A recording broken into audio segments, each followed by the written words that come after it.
Hello दोस्तों, I hope आप सब अच्छे होंगे, अपनी तैयारी अच्छे से कर रहे होंगे। साथ ही हम यूपी पीसीएस 2025 के लिए प्रैक्टिस सेट सॉल्व कर रहे हैं। और आज से जो प्रैक्टिस सेट हम लोग सॉल्व करेंगे DIS द्वारा पब्लिश किए गए टेस्ट सीरीज को हम लोग सॉल्व करेंगे। इसके पहले दृष्टि IAS द्वारा पब्लिश किए गए टेस्ट सीरीज को सॉल्व कराया जा रहा था। और अब तक दृष्टि के 10 टेस्ट सीरीज आ चुके हैं, जिसमें से 8 GS के हैं और 2 CSAT के हैं। तो GS के जो 8 टेस्ट सीरीज हैं वो सॉल्व करा दिए जा चुके हैं। और आज से हम लोग बाकी जो CSAT वाले टेस्ट सीरीज है उसको आपको टेलीग्राम ग्रुप में प्रोवाइड करा दिया जाएगा, उसे आप लोग सॉल्व कर लीजिएगा। बाकी आज से हम लोग DIS के टेस्ट सीरीज करेंगे। और इसके अब तक जितने टेस्ट सीरीज पब्लिश किए गए हैं वो सारे टेस्ट हम लोग करेंगे। उसके बाद जैसे टेस्ट शेड्यूल के अकॉर्डिंग आते रहेंगे, इन सारे कोचिंगों के टेस्ट कराया जाएगा। तो यदि आप लोग चैनल पर नए हैं तो सब्सक्राइब कर ले और बेल आइकन को प्रेस कर ले, जिससे वीडियो के महत्वपूर्ण नोटिफिकेशन आप लोगों को मिलते रहे। बाकी वीडियो अगर अच्छा लगे तो लाइक जरूर कर दिया करें और अपने दोस्तों साथियों के साथ वीडियो जरूर शेयर कर दिया करें। यह वीडियो आप लोगों के लिए इंपॉर्टेंट रहने वाला है। जो भी प्रैक्टिस सेट सॉल्व कराए जाते हैं जिस भी पब्लिकेशन के, सारे टेस्ट सीरीज आप लोगों के एग्जाम के पॉइंट ऑफ व्यू से इंपॉर्टेंट है, ठीक है। लेकिन हाँ, ये है कि जो भी क्वेश्चन सॉल्व कराए जाते हैं उसको अच्छे से सॉल्व किया करें। और उसके साथ साथ जो एक्सप्लेनेशन उसमें दिया जाता है वो आपके लिए ज़्यादा इंपॉर्टेंट है, क्योंकि क्वेश्चन जो आपको प्रैक्टिस सेट में देखने को मिलते हैं वो भले हो सकता है कि सीधे सीधे क्वेश्चन एग्जाम में ना पूछे जाएं, लेकिन उनसे रिलेटेड क्वेश्चन पूछ सकता है। तो इसलिए जो है आप लोग कमेंट बॉक्स में कमेंट करके अपना फीडबैक दे दिया करें। और जो भी किसी भी क्वेश्चन से रिलेटेड कोई भी डाउट हो, कन्फ्यूजन हो, कमेंट बॉक्स में कमेंट करके पूछ सकते हैं। तो चलिए इसी के साथ वीडियो की शुरुआत करते हैं। और कोशिश किया करें कि मेरे आंसर बताने से पहले आप लोग सारे क्वेश्चंस अटेम्प्ट करें और देखें कितने क्वेश्चंस आप लोगों के सही हो रहे हैं। जो भी सेक्शन आप लोगों का कमजोर हो, जहाँ से लग रहा हो कि क्वेश्चंस ज़्यादा गलत हो रहे हैं, उस पर ध्यान देने की जरूरत है। और अभी ठीक ठाक समय है और अच्छे से प्रैक्टिस सेट करेंगे तो सारे सब्जेक्ट, सारे जो टॉपिक हैं उसके कमांड ठीक ठाक हो जाएगा। तो चलिए इसी के साथ वीडियो की शुरुआत करते हैं। क्वेश्चन नंबर फर्स्ट देखिए, राष्ट्रीय आपातकाल अनुच्छेद 352 के बारे में कौन सा विकल्प सही है? राष्ट्रपति मंत्रिपरिषद से लिखित अनुशंसा प्राप्त करने के बाद ही राष्ट्रीय आपातकाल की घोषणा कर सकता है। उक्त घोषणा को 1 महीने के भीतर संसद के दोनों सदनों द्वारा अनुमोदित किया जाना चाहिए। राष्ट्रीय आपातकाल के दौरान संघीय ढांचे को काफी हद तक एकात्मक में बदल दिया जाता है। कौन सा विकल्प इसका सही है, ये आपको बताना है। इसका जो सही आंसर है वो हो जाएगा आपका ऑप्शन डी। तीनों विकल्प सही है। राष्ट्रीय आपातकाल जिसका उल्लेख किया गया अनुच्छेद 352 में, अनुच्छेद 352 में इसके बारे में बात की गई है। और स्टार्टिंग में क्या था, 44वां संविधान संशोधन 1978, 44वां संविधान संशोधन 1978 द्वारा यह प्रावधान किया गया कि राष्ट्रपति प्रधानमंत्री नहीं बल्कि मंत्रिपरिषद की लिखित अनुशंसा के बाद ही राष्ट्रीय आपातकाल की घोषणा कर सकता है। इसके पहले जो आप कह सकते हैं कि 42वां संविधान संशोधन द्वारा जो इसमें उलटफेर किया गया था, जिसमें ये कहा गया था कि राष्ट्रपति केवल मंत्री अर्थात बोले तो प्रधानमंत्री की लिखित सिफारिश में भी मौखिक सिफारिश, ठीक है, राष्ट्रपति केवल प्रधानमंत्री की सिफारिश पर राष्ट्रीय आपातकाल लागू कर सकता है।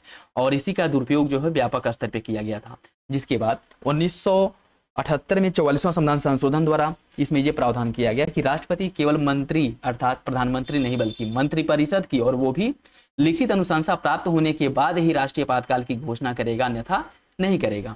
और राष्ट्रीय आपातकाल की जो उद्घोषणा है 1 महीने के भीतर दोनों सदनों द्वारा अनुमोदन मिलना चाहिए। जैसे राष्ट्रीय आपातकाल के लिए जो समय है 1 महीना है और राष्ट्रपति शासन के लिए 2 महीना है, और जो वित्तीय आपातकाल है उसके लिए भी 2 महीना है। तो इसमें मेजर डिफरेंस यही है कि राष्ट्रीय आपातकाल की जो घोषणा है उसे जो मंजूरी मिलना चाहिए उसे 1 महीने के भीतर मिलना चाहिए दोनों सदनों द्वारा, और राष्ट्रपति शासन और वित्तीय आपातकाल के लिए 2 महीने के भीतर अनुमोदन मिलना चाहिए, ठीक है, याद रखिएगा। और राष्ट्रीय आपातकाल के दौरान जो संघीय ढांचा है ज्यादा या काफी हद तक एकात्मक में बदल जाता है, ये बात भी सही है। तीनों विकल्प इसका सही हो जाएगा। नेक्स्ट देखिए, PM गति शक्ति राष्ट्रीय मास्टर प्लान के बारे में कौन सा विकल्प सही है? यह एक डिजिटल प्लेटफॉर्म है जिसका उद्देश्य बुनियादी ढांचा कनेक्टिविटी परियोजनाओं की एकीकृत योजना और समन्वित कार्यान्वयन सुनिश्चित करना है। यह रेलवे और सड़क परिवहन सहित 16 मंत्रालयों को एक साथ लाता है। यह योजना नीति आयोग की प्रत्यक्ष देखरेख में कार्यान्वित की जाती है। कौन सा विकल्प PM गति शक्ति के बारे में सही है? इसका जो सही आंसर है वो हो जाएगा ऑप्शन ए।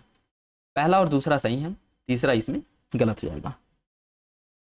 PM गति शक्ति की बात करें, PM गति शक्ति एक GIC आधारित डिजिटल प्लेटफॉर्म है जिसका मुख्य उद्देश्य है विभिन्न अवसंरचना परियोजनाओं, इसकी एकीकृत योजना और समन्वित कार्यान्वयन को सुनिश्चित करना। और यह सरकार के लोकल से ग्लोबल विजन के तहत लॉजिस्टिक लागत में कमी लाने हेतु एक बड़े कदम के रूप में इसकी शुरुआत की गई थी। यह 16 मंत्रालयों विभागों का एक साझा डिजिटल मंच है। और इसके साथ साथ यह रेलवे, सड़क परिवहन, पेट्रोलियम हो गया, ऊर्जा, दूरसंचार, विमानन आदि, इन सभी को इसमें क्या करता है, शामिल करता है। पीएम गति शक्ति की सीधी जो निगरानी होती है नीति आयोग नहीं करती है। इस योजना और कार्यान्वयन की जो निगरानी है उद्योग और आंतरिक व्यापार संवर्धन विभाग जो DPIIT है, नीति आयोग नहीं बल्कि DPIIT द्वारा किया जाता है, DPIIT द्वारा किया जाता है। ठीक है, किसके साथ मिलकर के, नेटवर्क प्लानिंग ग्रुप जो NPG है इसके साथ मिलकर के किया जाता है।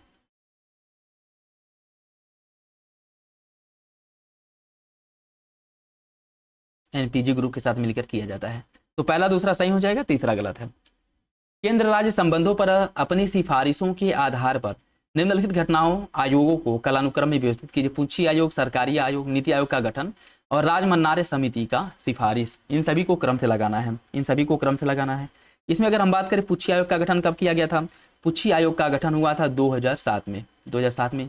सरकारी आयोग का गठन कब किया गया था, सरकारी आयोग का जो गठन है यह 1983 में हुआ था। नीति आयोग का गठन कब किया गया था, 2015 में, 2015 में।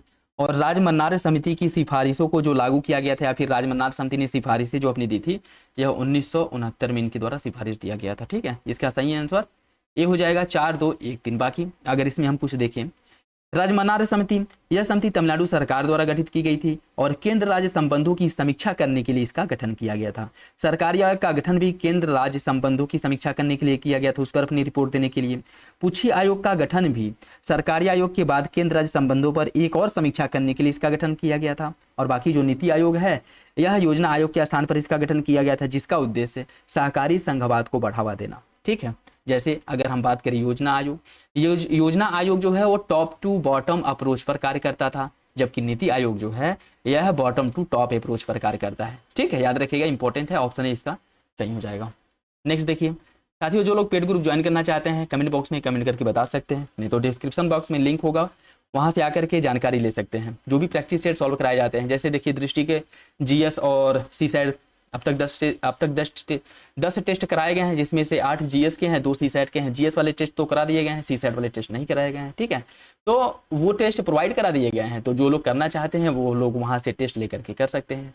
तो इसलिए बाकी अन्य जो करंट अफेयर वाले सेक्शन हैं या फिर अन्य जो प्रैक्टिस सेट हैं उनको जो जैसे हम जो कराएंगे टाइमली ही कराएंगे, लेकिन वहाँ जो सारे प्रैक्टिस सेट अब तक प्रोवाइड कराए दिए जा चुके हैं, अब तक जो हुआ है वो आप लोगों को एक ही बार मिल जाते हैं। तो आप लोग अपने अकॉर्डिंग अपनी सुविधा के हिसाब से जब चाहें जैसे चाहें प्रैक्टिस सेट सॉल्व कर सकते हैं, इसलिए ज़रूरी है। और एफोर्डेबल मतलब बहुत ज़्यादा हाई प्राइस नहीं है, बहुत ही कम प्राइस पे ये सारे प्रोवाइड करा दिए गए हैं, ताकि आप सभी लोग जिनके पास पैसे हों या पैसे ना हों, ठीक है, थोड़े बहुत अगर पैसे हैं तो उसमें बहुत ज़्यादा नहीं लग रहे हैं, तो थोड़े बहुत आप पैसे से परचेज करके सारे प्रैक्टिस सेट आप लोग सॉल्व कर सकते हैं। इसके लिए आपको बहुत ज़्यादा पैसे देने की भी ज़रूरत नहीं है। ठीक है, तो अगर जो लोग ज्वाइन करना चाहते हैं कर सकते हैं, जो लोग ज्वाइन नहीं करना चाहते हैं वो लोग यहाँ पे प्रैक्टिस सेट सॉल्व करें जैसे कराया जा रहा है। ठीक है, बाकी डिस्क्रिप्शन बॉक्स में लिंक मिल जाएगा, कमेंट बॉक्स में भी कमेंट करके पता कर सकते हैं। क्वेश्चन नंबर 4 देखिए, केंद्र राज्य संबंधों के बारे में कुछ संबंधों का प्रकार और उससे संबंधित जो अनुच्छेद दिए गए हैं इसे आपको सम्मिलित करना है। विधायी संबंधों का उल्लेख किस में किया गया है?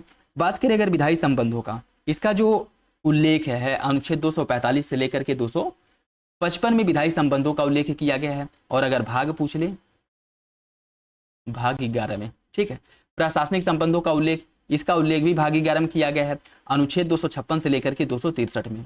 वित्तीय संबंध की बात करें, वित्तीय संबंधों का जो उल्लेख है भाग 12 में किया गया है, याद रखिएगा भाग 12 में इसका उल्लेख किया गया है। और इसकी जो बात की गई है 268 से लेकर के 293 में वित्तीय संबंधों का उल्लेख किया गया है। प्रशासनिक न्यायाधिकरण के गठन के बाद 323 में की गई है। ठीक है, तो इसका जो सही आंसर है आपका ए हो जाएगा, 1, 2, 3, 4, 1, 2, 3, 4 इसका सही हो जाएगा। ठीक है, निम्नलिखित सिद्धांतों को उस क्रम में व्यवस्थित कीजिए जिसमें वे भारतीय संवैधानिक कानूनों में विकसित हुए हैं। मूल संरचना का सिद्धांत, अनाच्छादन का सिद्धांत और उपचारात्मक याचिका का सिद्धांत। इसे जो है सुप्रीम कोर्ट द्वारा कब जो है इसे लागू किया गया या पहली बार जो है इसकी कब व्याख्या की गई थी, उस आधार पर इसको क्रम से लगाना है, उस आधार पर क्रम से लगाना है। इसकी अगर हम बात करें अनाच्छादन का सिद्धांत जो है संविधान लागू होने के तुरंत बाद 1950 के दशक में इसका विकास किया गया था। ठीक, 1950 के दशक में अनाच्छादन के सिद्धांत का विकास किया गया था और सुप्रीम कोर्ट ने भिकाजी नारायण धाकड़ बनाम राज्य 1955 केस में इसका उल्लेख किया था, जिसमें कहा गया था कि संविधान लागू होने से पहले बने ऐसे कानून जो मौलिक अधिकारों के विरुद्ध हो वे पूरी तरह से शून्य नहीं होते बल्कि अनाच्छादित हो जाते हैं और संविधान में आवश्यक संशोधन होने पर पुनः प्रभावित हो सकते हैं। ठीक है, तो यह सिद्धांत 1950 का है, आपका अनाच्छादन का सिद्धांत। ठीक है, ये अनाच्छादन का सिद्धांत। और आपका मूल संरचना के सिद्धांत की बात करें, केशवानंद भारतीवाद 1973 में मूल संरचना या मूल ढांचे के सिद्धांत की बात की गई थी। 1973 में मूल ढांचे का सिद्धांत। उपचारात्मक याचिका का सिद्धांत का उल्लेख कब किया गया था? 2002 ईस्वी में। ठीक है, जो उपचारात्मक याचिका है यह जो है अशोक हुर्रा बनाम अशोक हुर्रा केस में इससे विकसित किया गया था। और इसमें कहा गया था कि अंतिम निर्णय आने के बाद भी अगर न्यायिक त्रुटि के सुधार के लिए एक अतिरिक्त उपाय के रूप में उपचारात्मक याचिका की व्याख्या की गई थी। ठीक है, सही आंसर इसका क्या हो जाएगा?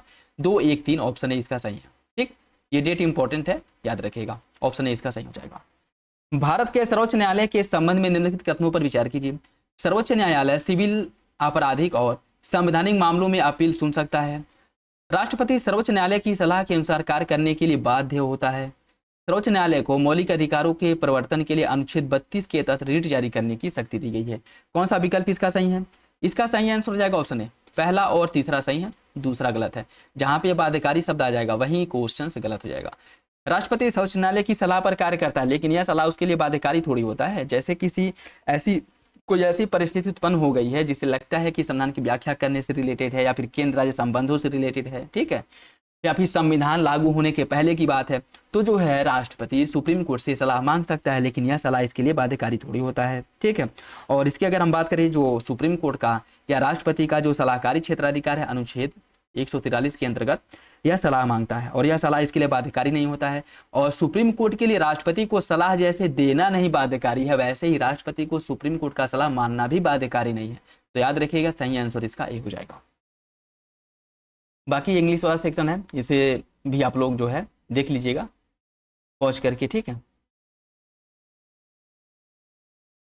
राज्यपाल की शक्तियों के संदर्भ में सूची फर्स्ट को सूची सेकंड से सुनिश्चित करना है। कार्यकारी, राज्यपाल की कार्यकारी शक्ति की अगर हम बात करें, राज्यपाल की कार्यकारी शक्ति, राज्य के महाधिवक्ता की नियुक्ति करना, यह राज्यपाल के कार्यकारी शक्ति के अंतर्गत आता है। विधायी शक्ति की बात करें, राज्य विधानसभा के पहले सत्र को संबोधित करना राज्यपाल की विधायी शक्ति के अंतर्गत आता है, जिसका उल्लेख किसमें किया गया है?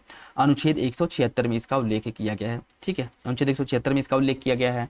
और राज्यपाल की जो न्यायिक शक्ति की अगर हम बात करें, राज्यपाल की न्यायिक शक्ति की बात करें तो न्यायाधीशों की नियुक्ति में उच्च न्यायालय से परामर्श करना, जैसे जिला न्यायाधीश की नियुक्ति न्यायिक शक्ति के अंतर्गत की जाती है या इसकी न्यायिक शक्ति के अंतर्गत आती है।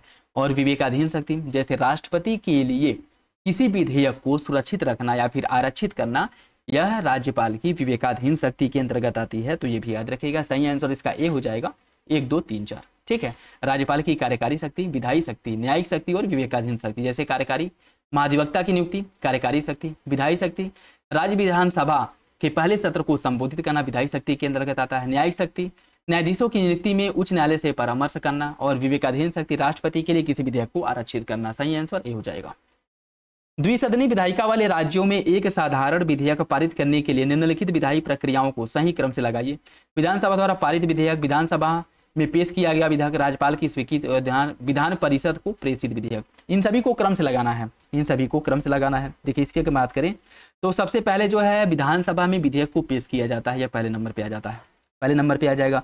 उसके बाद विधानसभा द्वारा इस विधेयक को पारित किया जाएगा, विधानसभा द्वारा इस विधेयक को पारित किया जाएगा। उसके बाद जिस राज्य में विधान परिषद भी है, इस विधेयक को विधानसभा से पारित करके विधान परिषद में भेजा जाएगा, यह तीसरे नंबर पे आ जाएगा। और इसके बाद फिर लास्ट में विधान परिषद से पारित होने के बाद इसे राज्यपाल के पास भेजा जाएगा। तो सही आंसर इसका 2, 1, 4, 3 ऑप्शन ए हो जाएगा, ऑप्शन ए इसका सही है।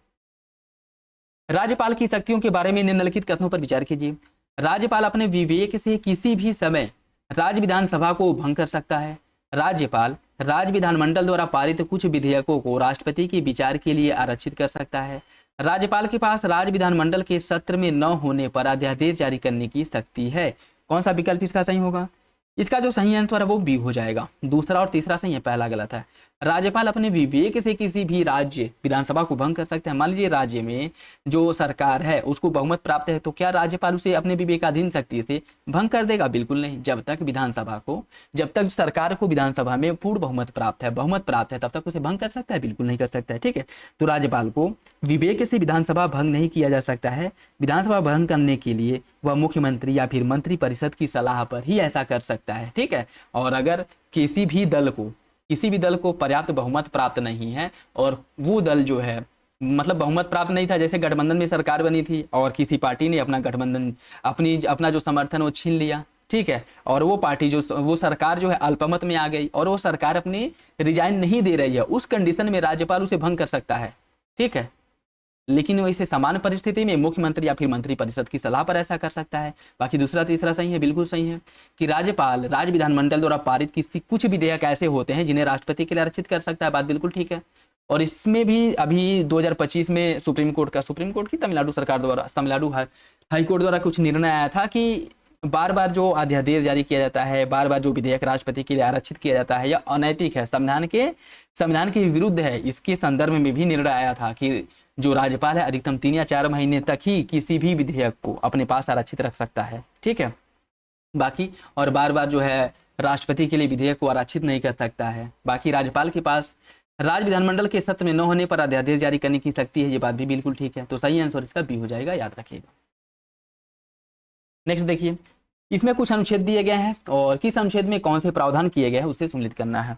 बात करें अगर अनुच्छेद 74 की, अनुच्छेद 74 में किसकी बात की गई है? अनुच्छेद 74 यह राष्ट्रपति को सहायता और सलाह देने के लिए एक मंत्री परिषद की स्थापना की बात करता है। राष्ट्रपति को सहायता और सलाह देने के लिए मंत्री परिषद की बात करता है अनुच्छेद 74। अनुच्छेद 75 सब क्लॉज 3 यह मंत्री परिषद की संसद अर्थात लोकसभा के प्रति सामूहिक जो उत्तरदायित्व है, सामूहिक जिम्मेदारी है, उसकी बात करता है। मंत्री परिषद की सामूहिक जिम्मेदारी लोकसभा के प्रति होती है और व्यक्तिगत जिम्मेदारी जी राष्ट्रपति के प्रति होती है, ठीक। अनुच्छेद 85 इसमें संसद के सत्रवासान और विघटन का जो प्रावधान है इसकी बात की गई है, ठीक है, संसद के सत्र की बात की गई है। और संसदीय विशेषाधिकार, संसदीय सदस्यों के जो संसदीय विशेषाधिकार है इसका उल्लेख किया गया अनुच्छेद 105 में। 105 में सही आंसर इसका 4132 ऑप्शन ए हो जाएगा, ऑप्शन ए इसका सही है। राष्ट्रपति चुनाव में सांसदों के मतों का मूल्य निम्नलिखित में से किस सूत्र से निर्धारित किया जाता है? भारत की जनसंख्या अपान जो है निर्वाचित सदस्यों की कुल संख्या गुणे 100, ठीक है। इसमें से बताना है कौन सा विकल्प सही है। इसका सही आंसर हो जाएगा ऑप्शन सी, सभी राज्य विधानसभा के निर्वाचित विधायकों के मतों का कुल मूल्य भागा जो है निर्वाचित सांसदों अर्थात लोकसभा एवं राज्य विधानसभा की कुल संख्या, ठीक है। इस आधार पर जो है राष्ट्रपति चुनाव में मतों के मूल्य का क्या किया जाता है? विभाजन किया जाता है। सही आंसर इसका सी हो जाएगा, ऑप्शन सी सही है। निम्नलिखित राष्ट्रपति प्रावधानों का उनके संबंधित अनुच्छेद से मिलान कीजिए। राष्ट्रपति के चुनाव की बात किसमें की गई है? राष्ट्रपति के चुनाव का जो उल्लेख किया गया किसमें किया गया? देखिए राष्ट्रपति के चुनाव की बात की गई है अनुच्छेद 55 में। अनुच्छेद 55 में राष्ट्रपति के ऊपर जो महाभियोग चलाया जाता है इसका उल्लेख अनुच्छेद 61 में किया गया है। राष्ट्रपति के पदावधि का उल्लेख किया गया अनुच्छेद 56 में। और चुनाव के लिए राष्ट्रपति के लिए कौन कौन सी योग्यताएं होनी चाहिए इसकी बात की गई है अनुच्छेद 58 में। तो इसका जो सही आंसर है क्या हो जाएगा? इसका सही आंसर हो जाएगा आपका ऑप्शन ए 2 1 3 4, 2 1 3 4, ऑप्शन ए सही है, ऑप्शन ए सही हो जाएगा। दोस्तों वीडियो अगर अच्छा लगे तो लाइक जरूर कर दिया गया और चैनल पर नया है तो सब्सक्राइब कर लीजिएगा और अपने दोस्तों साथियों के साथ वीडियो शेयर कर दिया कर। और किसी क्वेश्चन को लेकर के डाउट हो कमेंट बॉक्स में कमेंट करके पूछ सकते हैं, ठीक है। कौन सा विकल्प मिनर्वा मिल्स बनाम भारत संघ 1980 के बाद मौलिक अधिकार और नीति निर्देशक तत्व के बीच संबंधों के बारे में सर्वोच्च न्यायालय की विधिक स्थिति के सबसे अच्छी तरह से व्यक्त करता है? निर्देशक सिद्धांत मौलिक अधिकार से श्रेष्ठ है, मौलिक अधिकार निर्देशक सिद्धांतों से श्रेष्ठ और निरपेक्ष है, मौलिक अधिकार और निर्देशक सिद्धांतों के बीच संतुलन होना चाहिए, यदि निर्देशक सिद्धांत मौलिक अधिकारों के साथ टकराते हैं तो उनकी कोई संवैधानिक वैधता नहीं होगी। कौन सा जो निर्णय है सुप्रीम कोर्ट द्वारा मिनर्वा मिल्स मामले में मौलिक अधिकार और नीति निर्देशक सिद्धांत से रिलेटेड लिया गया था? इसका सही आंसर सी हो जाएगा। जो मौलिक अधिकार है मिनर्वा मिल्स मामले में कब बोला गया था कि मौलिक अधिकार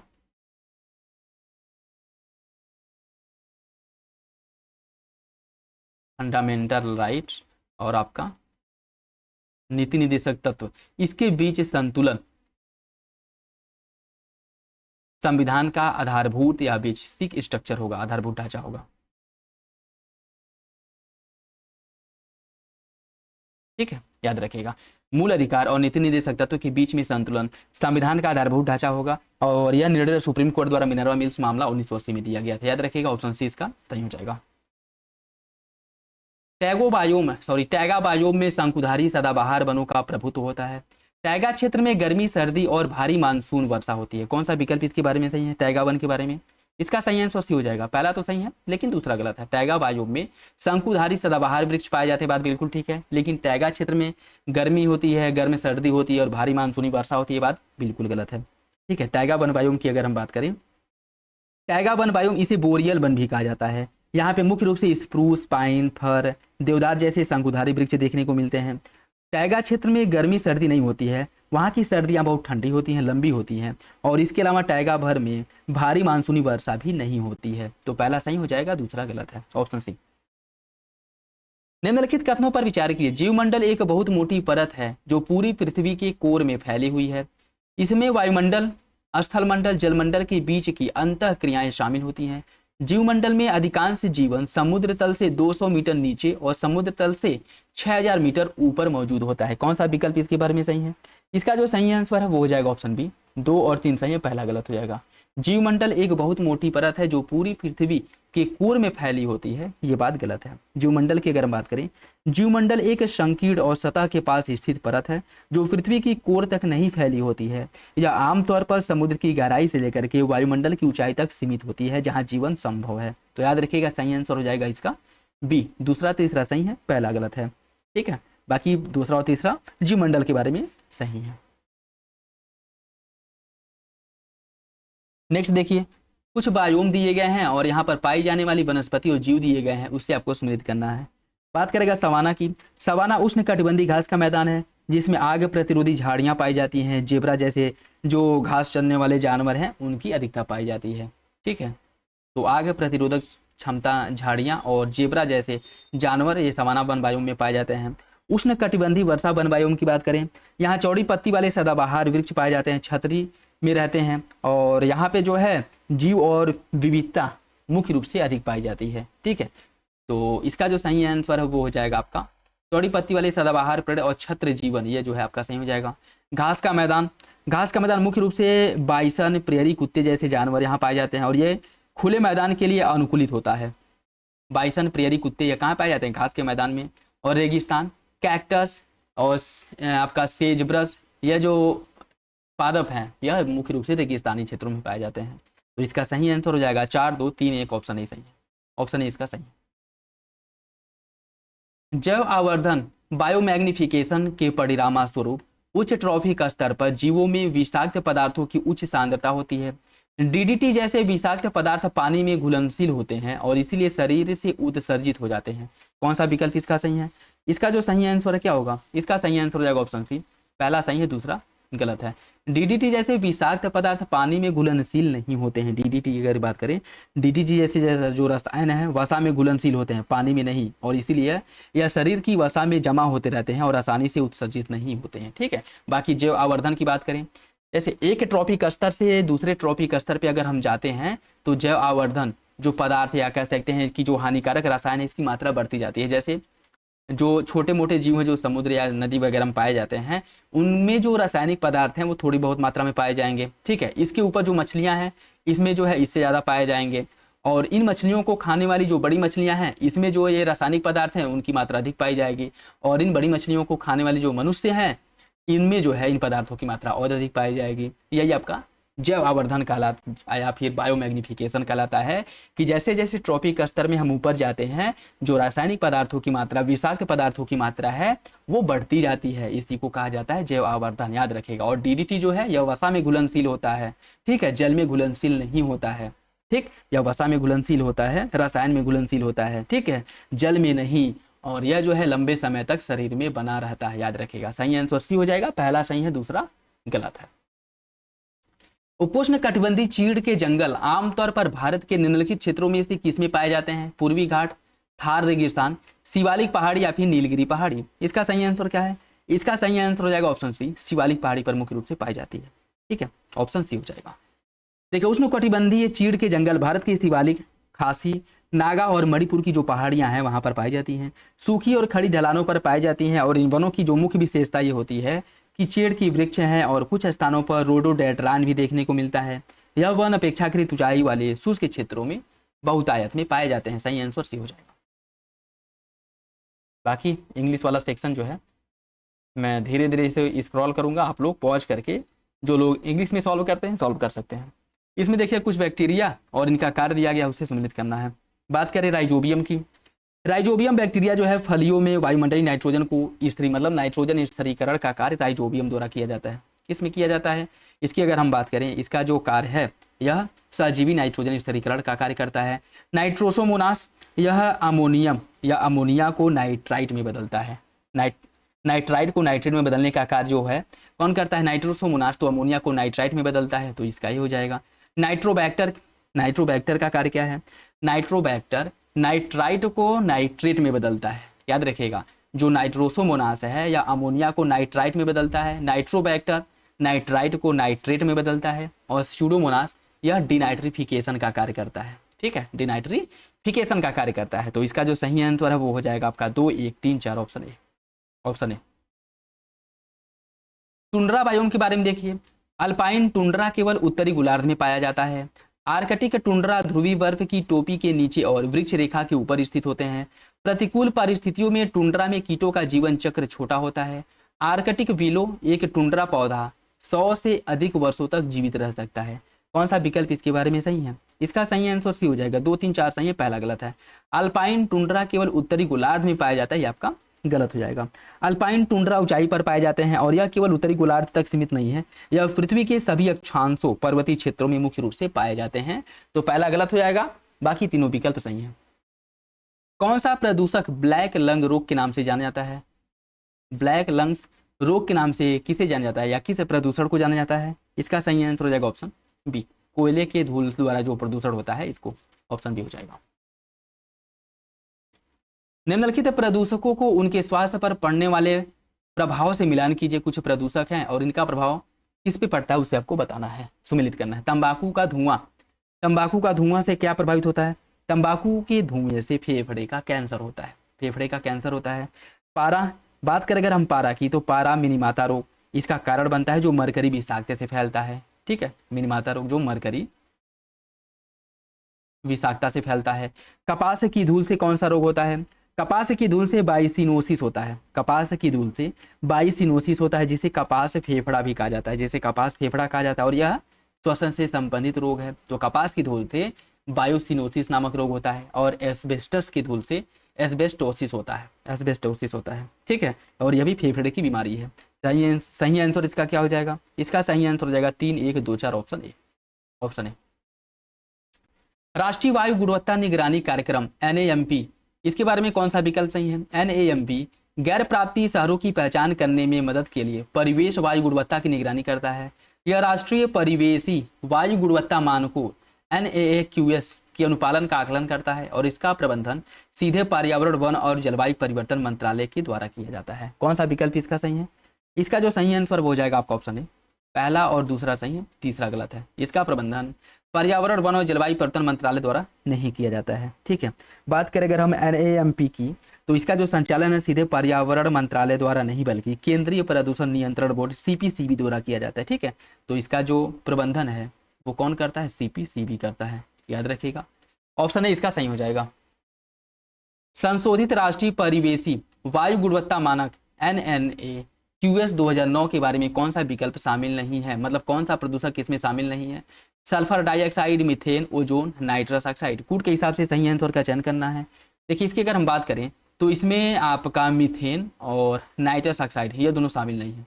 मीथेन और नाइट्रस ऑक्साइड इसमें शामिल नहीं है। ठीक है, देखिए मीथेन और नाइट्रस ऑक्साइड राष्ट्रीय परिवेशी वायु गुणवत्ता मानक NAAQS 2009 में शामिल नहीं है। जबकि इसमें अगर हम बात करें तो सल्फर डाइऑक्साइड, ओजोन इस सूची के अंतर्गत आते हैं। सही आंसर ये हो जाएगा।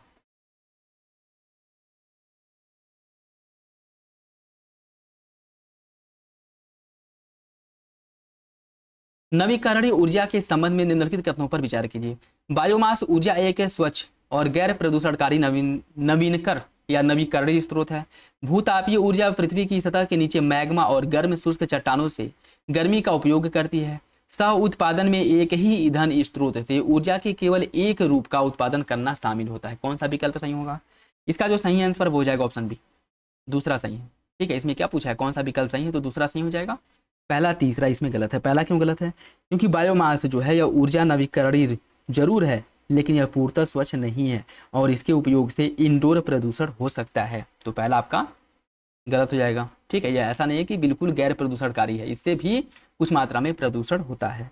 और तीसरा क्यों गलत है, क्योंकि सह उत्पाद का मतलब होता है कि एक ही ढंग से दो या दो से अधिक प्रकार की ऊर्जा का उत्पादन होना।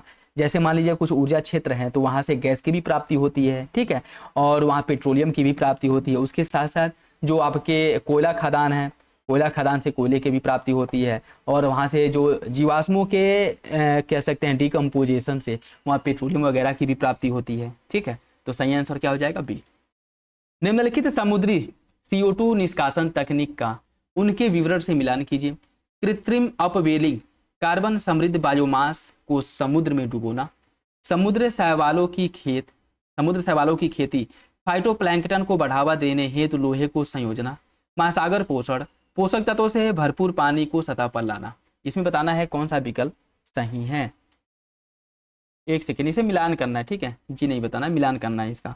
और इसकी अगर हम बात करें, इसमें कृत्रिम अपवेलिंग या पोषक तत्वों से भरपूर पानी को सतह पर लाने की जो प्रोसेस है, जो क्रिया है, उसको कृत्रिम अपवेलिंग कहा जाता है। और समुद्री शैवाल खेती की अगर हम बात करें तो यह आपका कार्बन समृद्ध बायोमास को समुद्र में डुबोने की प्रक्रिया को समुद्र शैवाल की खेती कहलाती है। महासागर पोषण, फाइटोप्लैंक्टन को बढ़ावा देने हेतु लौहों का जो संयोजन है, यह महासागर पोषण कहलाता है। तो इसका सही आंसर क्या हो जाएगा, इसका जो सही आंसर है वो आपका 3, 1, 2 ऑप्शन हो जाएगा, ऑप्शन ए। निम्नलिखित कथनों पर विचार कीजिए। औसत वार्षिक शुद्ध वन लाभ 2010 से 20 के मामले में भारत विश्व स्तर पर तीसरे स्थान पर है।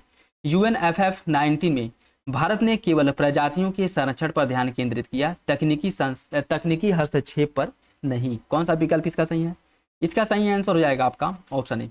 पहला सही है, दूसरा गलत है, दूसरा इसमें गलत हो जाएगा। ठीक है, क्योंकि भारत ने केवल प्रजातियों के संरक्षण पर ही नहीं बल्कि तकनीकी हस्ताक्षर पर भी बल दिया, और इसमें वन अग्नि की निगरानी, अग्नि के बाद बहाली हेतु रिमोट सेंसिंग, जियो पोर्टल आदि जैसे उन्नत तकनीक उपकरणों का उपयोग करके इसे रेखांकित किया गया। सही आंसर इसका ए हो जाएगा। पहला सही है, दूसरा गलत। ये प्रैक्टिस सेट देखिए, जो DIS के प्रैक्टिस सेट सॉल्व प्रोवाइड कराए गए हैं या पब्लिश किए गए हैं, वो सारे प्रैक्टिस सेट बहुत अच्छे हैं। ठीक है, उसमें जो क्वेश्चंस का लेवल है वो आपके एग्जाम के पैटर्न के अकॉर्डिंग देखने को मिलेगा, और इसमें अच्छे क्वेश्चंस देखने को मिलेंगे। ठीक है, और बाकी जो भी प्रैक्टिस सेट अब तक कराए गए हैं और जो आगे कराए जाएंगे, सारे प्रैक्टिस सेट में जो क्वेश्चन का चुनाव है वो बहुत अच्छा है। ठीक है, जो मतलब क्वेश्चन आपको मिलेंगे, अच्छे क्वेश्चंस मिलेंगे। तो ये सारे प्रैक्टिस सेट आप लोगों के एग्जाम के पॉइंट ऑफ व्यू से इंपॉर्टेंट है। तो किसी भी प्रैक्टिस सेट को स्किप बिल्कुल भी मत करिएगा। जो भी प्रैक्टिस सेट कराए जा रहे हैं वो सारे प्रैक्टिस सेट को सॉल्व किया करें, जब भी टाइम मिले, जब भी मौका मिले, जरूर कर लिया करें, और एक बार अच्छे से कर लिया करें। ठीक है, क्योंकि बस ये कि हाँ वीडियो देख रहे हैं पूरा खत्म करना है, क्वेश्चन सॉल्व किए, पता ही नहीं क्या सही है क्या गलत है, बाद में वही क्वेश्चन सामने आ जाए तो फिर आप जो है कंफ्यूज हो जाए, तो ऐसा नहीं करना है। ठीक है, जो भी क्वेश्चन आप लोग सॉल्व करें उसे इतने अच्छे से करें कि आगे फ्यूचर में अगर वो सवाल किसी भी प्रैक्टिस सेट या एग्जाम में आता है तो उसे आप लोग इजीली कर ले। ठीक है, प्रैक्टिस सेट करने का सीधा सा ये मतलब है। ठीक है, कौन इसमें से सही सुमिलित है। 1995 भारत ने ओजोन क्षयकारी पदार्थों का उपयोग बंद कर दिया। 1987 मॉन्ट्रियल प्रोटोकॉल को अपनाया गया। 2000 ईस्वी में ओजोन छिद्र पूरी तरह से बंद हो गया। 2016 मॉन्ट्रियल प्रोटोकॉल को पहली बार अपनाया गया। कौन सा विकल्प इसके बारे में सही है, इसका जो सही आंसर वो आपका बी हो जाएगा। मॉन्ट्रियल प्रोटोकॉल, मॉन्ट्रियल कहाँ पे है, कनाडा में है। ठीक है, और 1987 में इसको अपनाया गया था, ये बात बिल्कुल ठीक है। बाकी 1995 मॉन्ट्रियल प्रोटोकॉल को अपनाया गया था 1987 में, जो ओजोन क्षयकारी पदार्थों को कम करने से संबंधित है। और 1995 भारत ने विश्व ओजोन दिवस 16 सितंबर मनाना शुरू किया, न कि ओजोन क्षयकारी पदार्थों का उपयोग पूरी तरह से बंद कर दिया। ठीक है, तो भारत ने 1995 से विश्व ओजोन दिवस को 16 सितंबर को मनाना प्रारंभ कर दिया था, ये भी आपका गलत हो जाएगा। और 2000 ईस्वी में यह वर्ष ओजोन छिद्र के सबसे बड़े आकार के लिए जाना जाता है। इसी समय जो है ओजोन छिद्र के बारे में जानकारी हुई थी, यह बंद नहीं हुआ था। ठीक है, और 2016 मॉन्ट्रियल प्रोटोकॉल के तहत किगाली संशोधन को अपनाया गया था। 2016 में मॉन्ट्रियल प्रोटोकॉल के अंतर्गत किगाली जो सम्मेलन है, किगाली संशोधन है, इसको अपनाया गया था, जिसका उद्देश्य था HFC अर्थात जो हाइड्रोफ्लोरोकार्बन जैसे जो ग्रीन हाउस गैसेज वाले जो पदार्थ हैं, इनको चरणबद्ध तरीके से कम करने की बात की गई थी इसमें। ठीक है, तो याद रखिएगा, इसमें पूछा है सही, वो हो जाएगा आपका ऑप्शन बी हो जाएगा। और बाकी 2016 में किगाली समझौते को अपनाया गया था, किगाली समझौते को अपनाया गया था, जिसमें मुख्य रूप से HFC हाइड्रोफ्लोरोकार्बन को समाप्त करने की बात की गई थी चरणबद्ध तरीके से। 2025 में नए जोड़े गए रामसर स्थलों का उनसे संबंधित राज्य से मिलान कीजिए। उधवा झील कहाँ पे है, बात करें अगर उधवा झील की, ये आपके झारखंड में है। थिरुथंगल, थिरुथंगल कहाँ पे है? थिरुथंगल जो है तमिलनाडु में है। और सक्कर कोट्टई कहाँ पे है? सक्कर कोट्टई ये भी आपके तमिलनाडु में है। और खेचोपलरी कहाँ पे है? सिक्किम में है। इसका सही आंसर 2 1 4 3 1 हो जाएगा। मुगलकालीन बेगम, मुगलकालीन बेगम मुगल बादशाह आलमगीर द्वितीय के समय पंजाब की एक महिला सूबेदार थी। नादिर शाह के आक्रमण से भारत में 57 दिनों के लिए मुगल सत्ता का लोप हो गया था। कौन सा विकल्प इसके बारे में सही है? इसका सही आंसर भी हो जाएगा। कथन और कारण दोनों सही है, लेकिन आर एक ही सही व्याख्या नहीं करता है, दोनों अलग अलग सही है। ऑप्शन बी ठीक।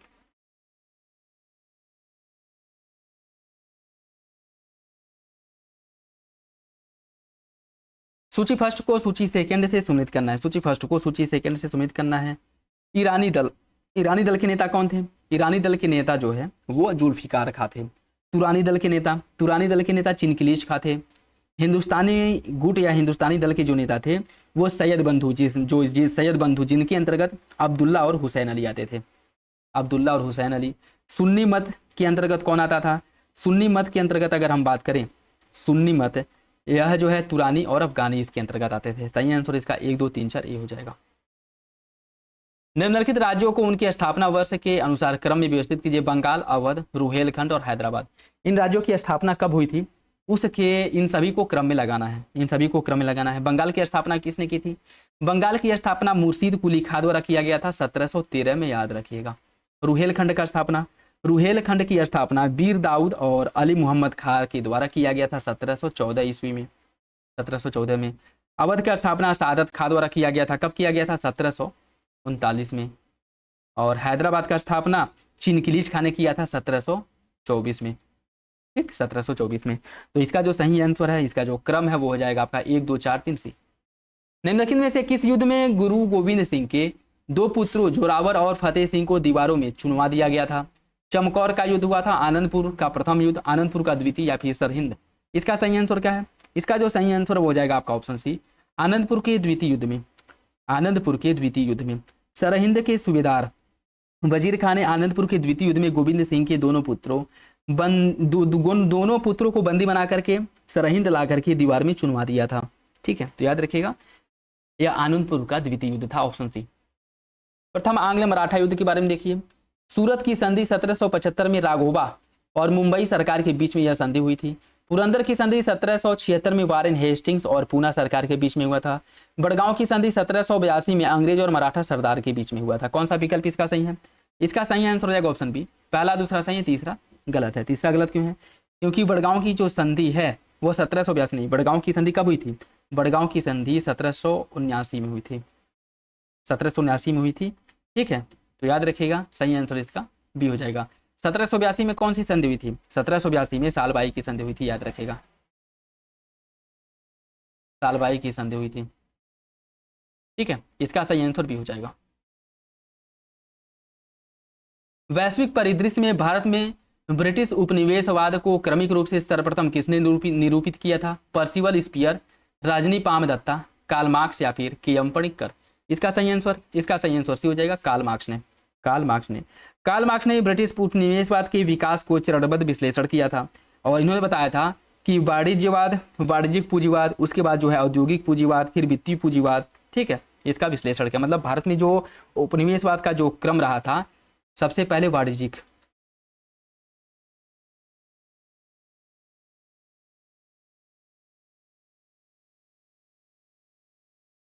वाणिज्यिक पूंजीवाद, वाणिज्यिक पूंजीवाद के बाद आता है औद्योगिक पूंजीवाद।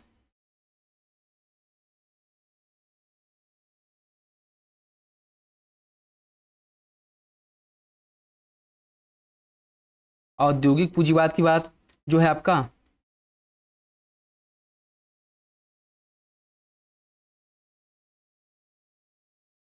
वित्तीय पूंजीवाद आता है। ठीक है, और इसकी व्याख्या किसके द्वारा की गई थी? कार्ल मार्क्स द्वारा, ऑप्शन सी। भू राजस्व से संबंधित समितियों के बारे में देखिए। अमीनी समिति 1778 भू राजस्व प्रणाली तथा अकाल से संबंधित थी। फ्लाउड समिति 1940 यह बटाईदारों को 1/3 उपज देने की अनुशंसा करती है। निमेयन समिति 1936 इसका संबंध केंद्र व राज्यों के वित्तीय संबंधों से था। कौन सा विकल्प इसका सही है? इसका सही आंसर सी हो जाएगा। 2 और 3 सही है, पहला गलत है। पहला गलत क्यों है? देखिए, अगर हम बात करें एक सेकेंड, क्वेश्चन नंबर 36, इसका जो सही आंसर होगा वो आपका बी होगा। पहला और तीसरा सही है, दूसरा गलत है। फ्लाउड समिति, फ्लाउड समिति का गठन जो किया गया था, यह बटाईदारों की हिस्सेदारी 2/3 निश्चित की गई थी इसके अंतर्गत। ठीक है, तो सही आंसर इसका हो जाएगा बी। पहला तीसरा सही है, दूसरा गलत है। निम्नलिखित युग्मों पर विचार कीजिए, निम्नलिखित युग्मों पर विचार कीजिए। ए हिस्ट्री ऑफ द सिपाही वॉर इन इंडिया, इसकी रचना JW के द्वारा की गई थी। और Asbab e Baghawat Hind, Syed Ahmad Khan. Peasant and the Raj, Eric Stokes. History of Indian mutiny, TR Holmes. कौन सा विकल्प इसमें आपको बताना है, कौन सा विकल्प सही या कितने विकल्प सही सुमिलित है। इसका सही आंसर हो जाएगा ऑप्शन डी, ये सभी सुमिलित है। ठीक है, ये सभी जो है सही सुमिलित है। ए हिस्ट्री ऑफ द सिपाही वॉर इन इंडिया की रचना JW द्वारा की गई थी। असबाब ए बगावत हिंद की रचना सर सैयद अहमद खान ने की थी। पीजेंट एंड द राज की रचना एरिक स्टॉक एंड एक और है गार्गेसी ऐसे करके कुछ है। ठीक है, इन दोनों के द्वारा मिल करके पीजेंट एंड द राग की रचना की गई थी। हिस्ट्री ऑफ इंडियन म्यूटनी की रचना TR होम्स ने की थी। ठीक है, तो चारों विकल्प सही हो जाएगा। राजा राम मोहन राय को किस पत्रिका के माध्यम से सती प्रथा का विरोध करने के लिए जाना जाता है। इसका सही आंसर क्या है, मिरातुल अखबार, संवाद कौमुदी, कलकत्ता गजट या फिर तूफात उल मुआहुद्दीन। इसका सही आंसर क्या हो जाएगा, इसका सही आंसर ऑप्शन बी है, संवाद कौमुदी। संवाद कौमुदी याद रखेगा, सही आंसर इसका ऑप्शन बी है।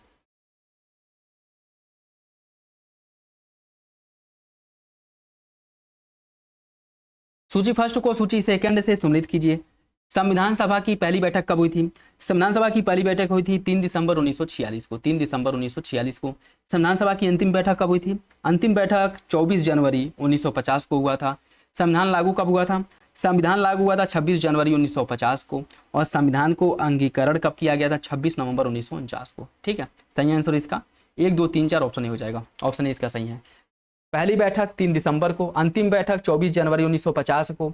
संविधान लागू हुआ था 26 जनवरी 1950 को और संविधान को अंगीकार किया गया था 26 नवंबर 1949 को, ऑप्शन है। निम्नलिखित युग्मों पर विचार कीजिए। हौज विद्रोह बिहार में हुआ था, खैरवार विद्रोह झारखंड में, खोंड विद्रोह उड़ीसा में और कूका आंदोलन पश्चिम बंगाल में। इसमें से कितने विकल्प सही सुमिलित है। इसका सही आंसर डी हो जाएगा, सभी विकल्प सही सुमिलित है। सूची फर्स्ट को सूची सेकंड से सुमिलित कीजिए। कुछ आयोग और कुछ आयोग दिया गया और उसका गठन दिया गया। उसका गठन कब किया गया था, सैडलर आयोग का गठन कब हुआ था। सैडलर आयोग का गठन 1917 में हुआ था। हंटर आयोग का गठन 1882 में हुआ था। राधा कृष्णन आयोग का गठन किया गया था 1848 में और कोठारी आयोग का गठन किया गया था 1964 में। सही आंसर इसका हो जाएगा आपका 2 1 3 4 ऑप्शन है। अलाउद्दीन खिलजी के निम्नलिखित विजय अभियानों को कालक्रम में व्यवस्थित कीजिए। गुजरात अभियान, रणथंभौर, चित्तौड़ और दक्षिण भारत का अभियान। गुजरात अभियान इसने कब किया था। गुजरात अभियान की बात करें तो इसके द्वारा 1299 में गुजरात अभियान किया गया था। रणथंभौर यह किया था 1301 में। चित्तौड़ यह किया था 1303 में, चित्तौड़ 1303 में। और जो दक्षिण भारत का अभियान इसके द्वारा किया गया था यह 1306 में किया गया था। ठीक है, इन सभी को क्रम से लगा करके इसमें जो है 1 1 2 2 अगर बढ़ाएंगे तो आप देखिए, जैसे 1299 के बाद फिर 1301 में, फिर 1303, फिर 1306। सही आंसर इसका जो है आपका 1 2 3 4 हो जाएगा। मैं हिंदुओं का जजिया कर माफ नहीं कर सकता क्योंकि यह इस्लाम की परंपरा है। यह कथन निम्नलिखित में से किस सुल्तान से संबंधित है। यह कथन किस सुल्तान से संबंधित है। यह कथन संबंधित है फिरोज शाह तुगलक से, जिसने हिंदुओं पर सबसे पहले जजिया कर लागू किया था। ठीक है, सबसे पहले जजिया कर इसी ने लागू किया था, ऑप्शन बी। निम्नलिखित राजवंशों को उनके कालक्रम के आधार पर सुमिलित करना है, मतलब क्रम से लगाना है। अराबिडू, सालू, संगम और तुलु, इन सभी को क्रम से लगाना है। देखिए इसमें संगम पहले नंबर पे, फिर सालू, संगम सालू, उसके बाद तुलु, फिर आ जाएगा आपका अराबिडू। तो इसमें 3 2 4 1 किसमें दिया है, 3 2 4 1 ऑप्शन बी हो जाएगा इसका। ठीक है, संगम सालू, तुलु, अराबिडू, ऑप्शन बी। हरिशेठ समुद्रगुप्त का दरबारी कवि था। इलाहाबाद की प्रयाग प्रशस्ति की रचना हरिशेठ ने की थी। कौन सा विकल्प इसके बारे में सही है। इसका जो सही आंसर क्या होगा, इसका सही आंसर सही हो जाएगा, दोनों बात ठीक है। हरिशेठ समुद्रगुप्त का दरबारी, राज दरबार का कवि था, ये बात बिल्कुल ठीक है। और इलाहाबाद का जो प्रयाग प्रशस्ति लेख है इसी के द्वारा इसकी रचना की गई थी, बात भी ठीक है, सही आंसर सही हो जाएगा। उत्तर प्रदेश में जमींदारी उन्मूलन कानून 1950 कब लागू किया गया था। उत्तर प्रदेश में यह लागू हुआ था 1 जुलाई 1952 को, ऑप्शन सी हो जाएगा।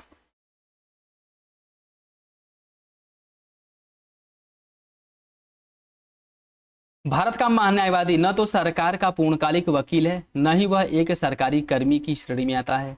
उसे एक संसद सदस्य की तरह सभी भत्ते एवं विशेष अधिकार प्राप्त होते हैं। कौन सा विकल्प इसका सही होगा? कौन सा विकल्प सही है? इसका जो सही आंसर हो जाएगा आपका ऑप्शन बी। दोनों विकल्प सही है लेकिन आगे की सही व्याख्या नहीं करता है। ऑप्शन बी इसका सही हो जाएगा। ठीक है, भारत का महान्यायवादी जो है न तो सरकार का पूर्णकालिक वकील होता है और न ही वह सरकारी कर्मी की श्रेणी में आता है। ठीक है, अतः उसे सशर्त निजी विधिक प्रैक्टिस से रोका नहीं जा सकता है, याद रखेगा। और उसे संसद सदस्य की भांति सभी भत्ते और विशेष अधिकार प्राप्त होते हैं, क्योंकि उसे संसद के दोनों सदनों में बोलने और उसकी कार्यवाही में भाग लेने, दोनों सदनों की संयुक्त बैठक में भाग लेने का अधिकार होता है। अर्थात वो मत तो नहीं दे सकता लेकिन भाग ले सकता है, उसमें पार्टिसिपेशन उसकी हो सकती है। दोनों विकल्प सही है लेकिन व्याख्या नहीं करता है। प्राक्कलन समिति के बारे में कौन सा विकल्प सही नहीं है? इसमें लोकसभा के कुल 30 सदस्य होते हैं। लोकसभा में बजट पेश होने से पहले इसका गठन किया जाता है। मंत्रिपरिषद का कोई भी सदस्य इसमें शामिल नहीं होता है। इसे अस्थायी मितव्ययिता समिति कहा जाता है। कौन सा विकल्प इसमें से सही है? इसका सही आंसर मतलब बी हो जाएगा। कौन सा विकल्प इसमें से गलत है, गलत का चयन करना है ना, तो आपका बी हो जाएगा। ठीक है, ऑप्शन बी इसका सही है।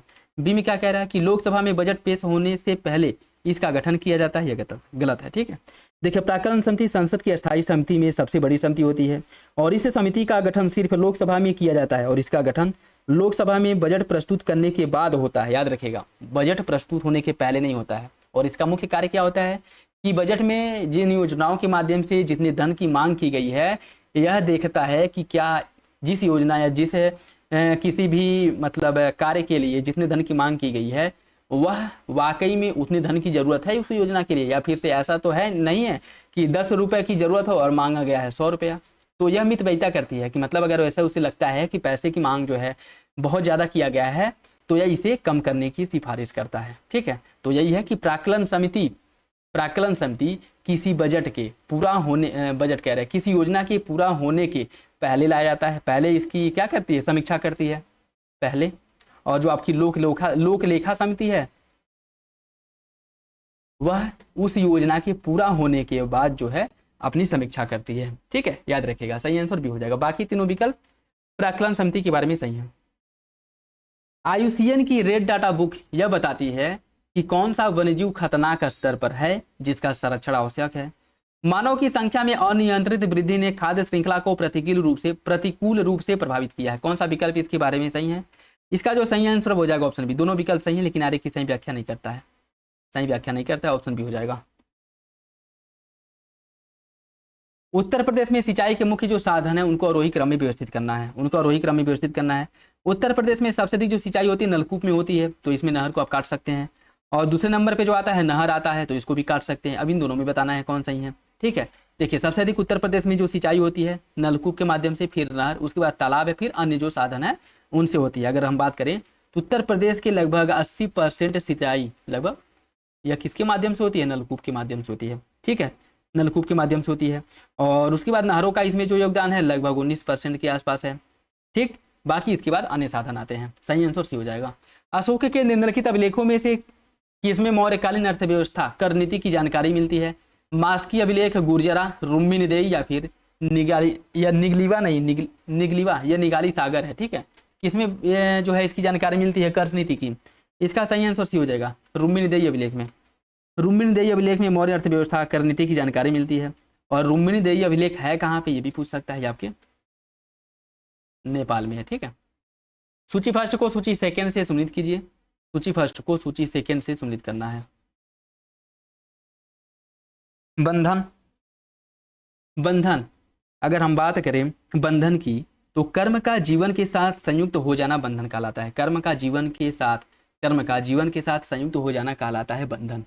और आश्रव किसे कहा जाता है? आश्रव कहा जाता है कर्म का जीवन की ओर प्रवाह आश्रव कहलाता है। संवर कहा जाता है जब कर्म का प्रवाह जीव की ओर रुक जाता है,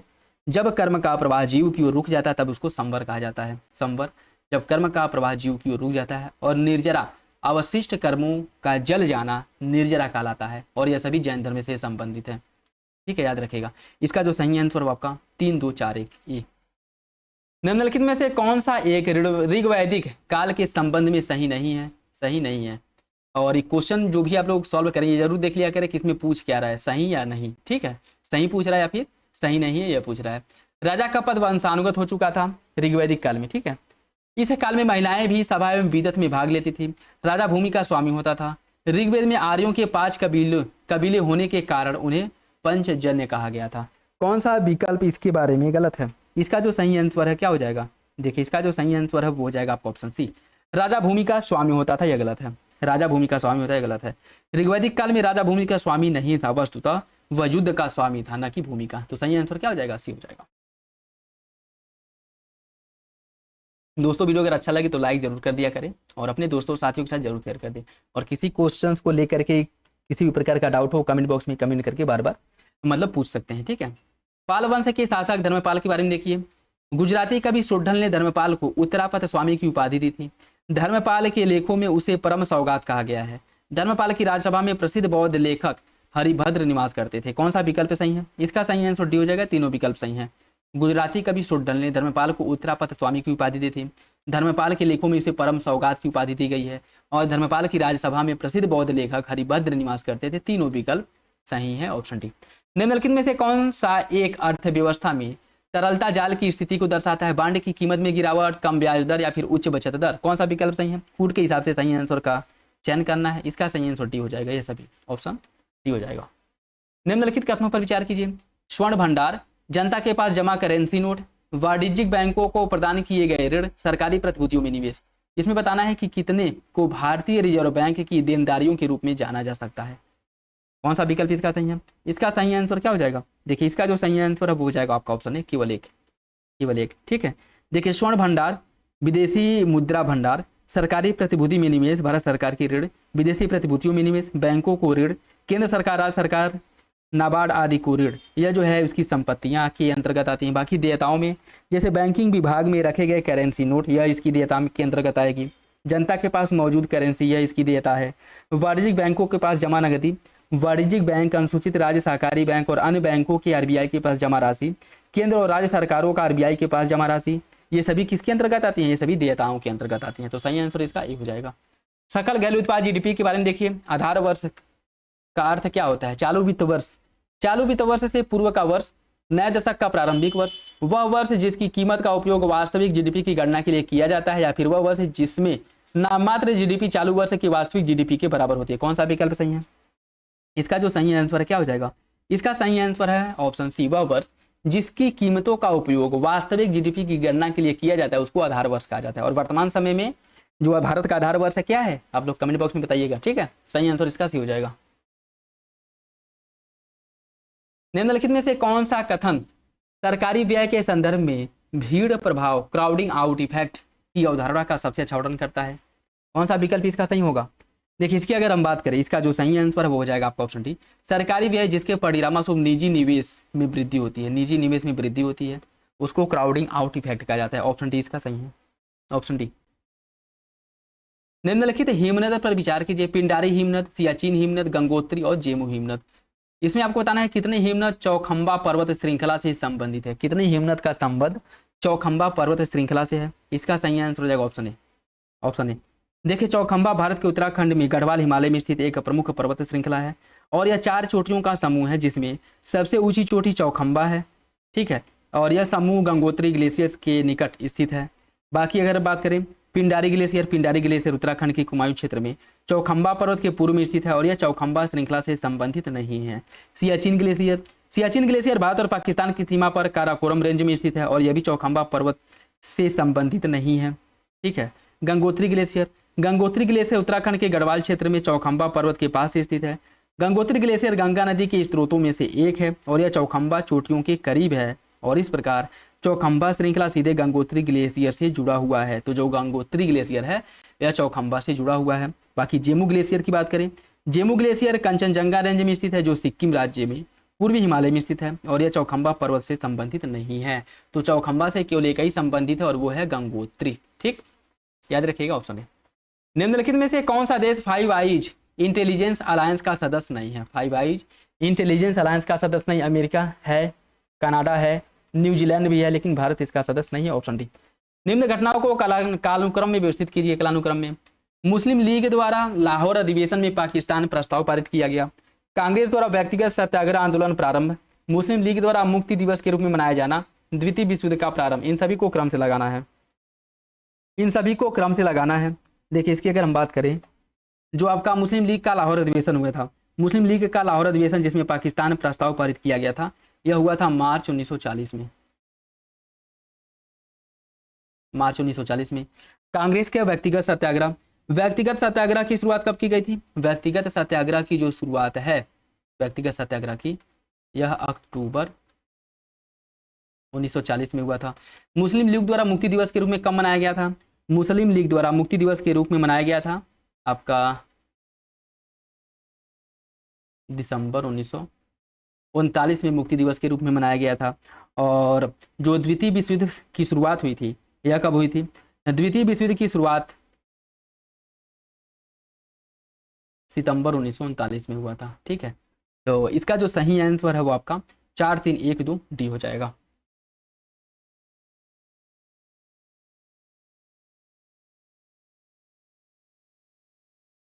ब्रिटिश सरकार द्वारा 1928 में पब्लिक सेफ्टी बिल पारित किया गया। इसका उद्देश्य मजदूरों, किसानों तथा अन्य श्रमजीवियों, अन्य जो श्रमजीवी वर्ग है उसमें बढ़ रहे साम्यवादी प्रभाव को समाप्त करना है। कौन सा विकल्प इसका सही है? इसका सही आंसर ए हो जाएगा। कथन और कारण दोनों सही और आर्य की सही व्याख्या करता है। ऑप्शन ए इसका सही है। निम्नलिखित सामाजिक सुधार अधिनियमों में से कौन सा एक कालानुक्रम अंतिम स्थान पर आता है? एज ऑफ कंसेंट एक्ट, विधवा पुनर्विवाह अधिनियम, दास प्रथा प्रतिषेध और सती प्रथा निषेध। कौन सा विकल्प इसमें से सही है, मतलब कौन सबसे अंतिम स्थान पे आता है? देखिए एज ऑफ कंसेंट एक्ट की अगर हम बात करें, यह जो है 1891 में आया था, पारित किया गया था। विधवा पुनर्विवाह अधिनियम कब का है? विधवा पुनर्विवाह अधिनियम 1856। दास प्रथा प्रतिषेध यह जो है 1843 का है। और सती प्रथा निषेध की बात करें तो यह आपके 1829 का है। तो इसमें बताइए अंतिम स्थान पे कौन आएगा? इसका सही आंसर क्या है? इसका जो सही आंसर है वो हो जाएगा आपका ऑप्शन, एक सेकेंड, ये 1819 नहीं है भाई, 1891 है ना, तो यही अंतिम स्थान पे आएगा। ठीक, ऑप्शन ए। अलीगढ़ आंदोलन के संस्थापक सर सैयद अहमद खां के प्रति देवबंद आंदोलन में घृणा थी। सैयद अहमद ने अंग्रेजों के प्रति निष्ठा बरतते हुए धर्मशास्त्रों को नई परिभाषा देने का प्रयास किया था। कौन सा विकल्प सही है? इसका सही आंसर हो जाएगा ऑप्शन ए। दोनों विकल्प सही है, आर्य की सही व्याख्या करता है। ठीक है, देखिए जो देवबंद आंदोलन है यह भारतीय राष्ट्रीय कांग्रेस का समर्थक था, जबकि जो आपका अलीगढ़ आंदोलन है यह भारतीय राष्ट्रीय कांग्रेस का विरोधी था। ठीक, सर सैयद अहमद खां यह जो है अंग्रेजों के समर्थक थे और देवबंद आंदोलन यह कह सकते हैं कि भारतीय राष्ट्रीय कांग्रेस के समर्थक थे। ठीक है, तो इन दोनों के बीच में मतभेद था। सही आंसर ए हो जाएगा। निम्नलिखित उम्र में से कौन सा एक बेमेल है? मदर लाला हरदयाल ने रचना की थी।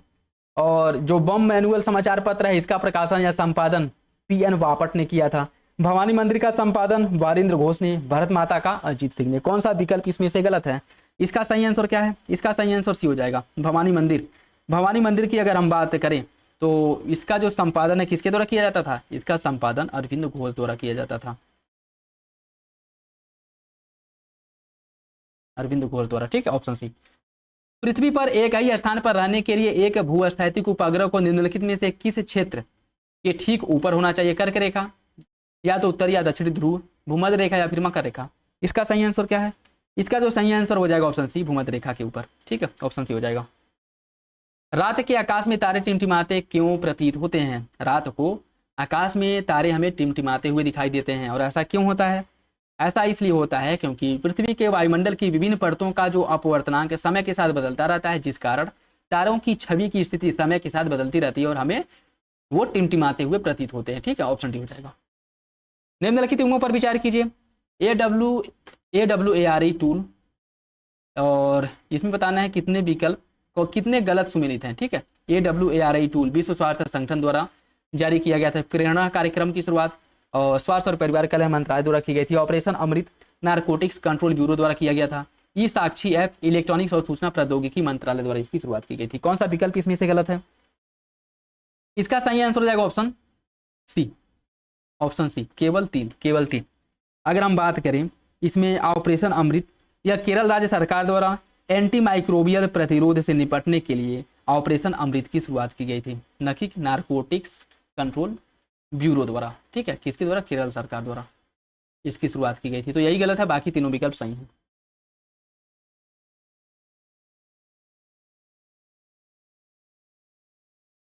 भारतीय कॉफ़ी बोर्ड के बारे में देखिए, यह भारतीय कॉफ़ी को घरेलू और अंतर्राष्ट्रीय दोनों बाजारों में बढ़ावा देता है। भारतीय कॉफ़ी बोर्ड की देखरेख कृषि मंत्रालय करता है। बोर्ड कॉफ़ी के लिए न्यूनतम समर्थन मूल्य एमएसपी निर्धारित करता है। कौन सा विकल्प इसके बारे में सही है? फूड के हिसाब से सही आंसर का चयन करना है। इसका जो सही आंसर है वो हो जाएगा आपका ऑप्शन ए, पहला सही है, बाकी दोनों विकल्प गलत हो जाएगा। ठीक है, देखिए दूसरा क्यों गलत है? भारतीय कॉफ़ी बोर्ड वाणिज्य और उद्योग मंत्रालय के अधीन कार्य करता है, न कि कृषि मंत्रालय के अंतर्गत, तो दूसरा गलत हो जाएगा।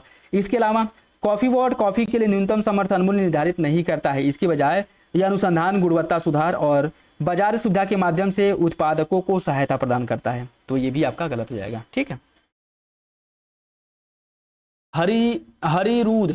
हरिरूद मुरगाव बेसिन, हरिरूद मुरगाव बेसिन केवल अफगानिस्तान में स्थित है।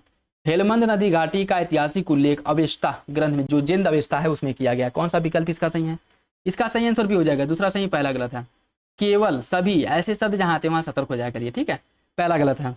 अगर हम बात करिए हरिरूद मुरगाव बेसिन, यह अफगानिस्तान, ईरान और तुर्कमेनिस्तान में फैला हुआ है। तो इन तीनों जो देश हैं, तीनों देशों में इसका विस्तार पाया जाता है। कहाँ कहाँ पे? अफगानिस्तान में पाया जाता है, उसके साथ साथ तुर्कमेनिस्तान,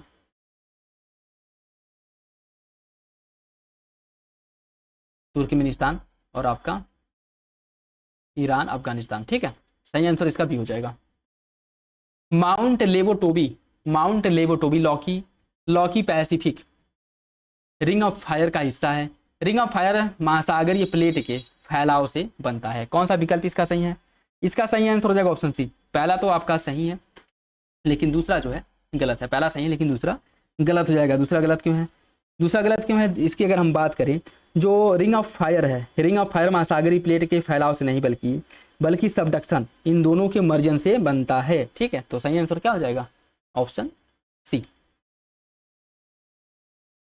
निम्नलिखित में से कौन सा कथन सही है? एंडीज पर्वत श्रृंखला विश्व की सबसे लंबी पर्वत श्रृंखला है। हम्बोल्ट करंट एक गर्म महासागरीय धारा है। एंडीज पर्वत श्रृंखला 7 देशों में फैली हुई है। कौन सा विकल्प इसका सही है? इसका सही आंसर हो जाएगा ऑप्शन बी। पहला और तीसरा सही है, दूसरा गलत है। दूसरा जो है गलत हो जाएगा। हम्बोल्ट को ही पेरू जलधारा के नाम से जाना जाता है, और पेरू जो है ये आपका है, और इसके जो है इस साइड प्रवाहित होती है, तो यह एक ठंडी जलधारा है। क्या है? ठंडी जलधारा है। ठीक, हम्बोल्ट या पेरू जलधारा। तो पहला तीसरा सही, दूसरा गलत है। दूसरा गलत हो जाएगा क्योंकि हम्बोल्ट जो है ठंडी जलधारा है। यदि ग्रीनलैंड की सारी बर्फ पिघल जाए तो वैश्विक समुद्र स्तर में कितनी वृद्धि होगी? यदि ग्रीनलैंड का जो सारा बर्फ पिघल जाए तो इसकी जो स्तर है 7.4 मीटर की वृद्धि हो जाएगी। Option C. निम्नलिखित में से कौन सी झील पूरी तरह से संयुक्त राज्य अमेरिका में स्थित है? पूरी तरह से संयुक्त राज्य अमेरिका में स्थित है लेक मिशिगन। ऑप्शन सी हो जाएगा। 1993 से 2010 के बीच पृथ्वी के घूर्णन ध्रुव में लगभग 80 सेंटीमीटर पूर्व की ओर हुए विचलन का मुख्य कारण क्या है? इसका मुख्य कारण क्या है? इसका मुख्य कारण है भूमिगत जल का अत्यधिक दोहन। Option C. निम्नलिखित कथनों पर विचार कीजिए। वेगजुला नामीबिया रेगिस्तान, हम्बोल्ट अटाकामा रेगिस्तान, कैलिफोर्निया मोजावे रेगिस्तान, ये सभी जो करंट हैं, ठीक है, यह किस रेगिस्तान के बनने के लिए जिम्मेदार हैं, यह आपको बताना है फुट के हिसाब से। इसका सही आंसर क्या होगा? इसका जो सही आंसर हो जाएगा ऑप्शन डी। देखिए, वेगुला से नामीबिया रेगिस्तान बना है, हम्बोल्ट से अटाकामा रेगिस्तान, कैलिफोर्निया जलधारा से मोजावे रेगिस्तान बना है। सही आंसर डी हो जाएगा। ठीक है,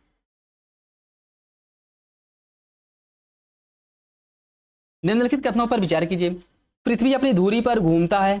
सूर्य की किरणों का झुकाव कोण, दिन की लंबाई, इनमें से बताना है कि पृथ्वी पर जो सूर्यातप भिन्नता देखने को मिलती है उसके पीछे रीजन क्या है।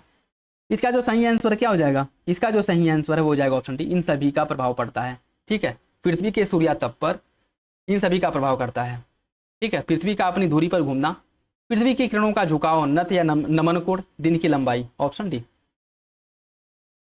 निम्नलिखित में से कौन सा युग्म सही सुमेलित है? भू आकृति और संबंधित, जैसे टार्न झील नदी अपर्दन द्वारा बना है, लैपिच भूजल, और पेरिप्लेन जो है ग्लेशियर अपर्दन, और पोर्ट होल्स वायु अपर्दन।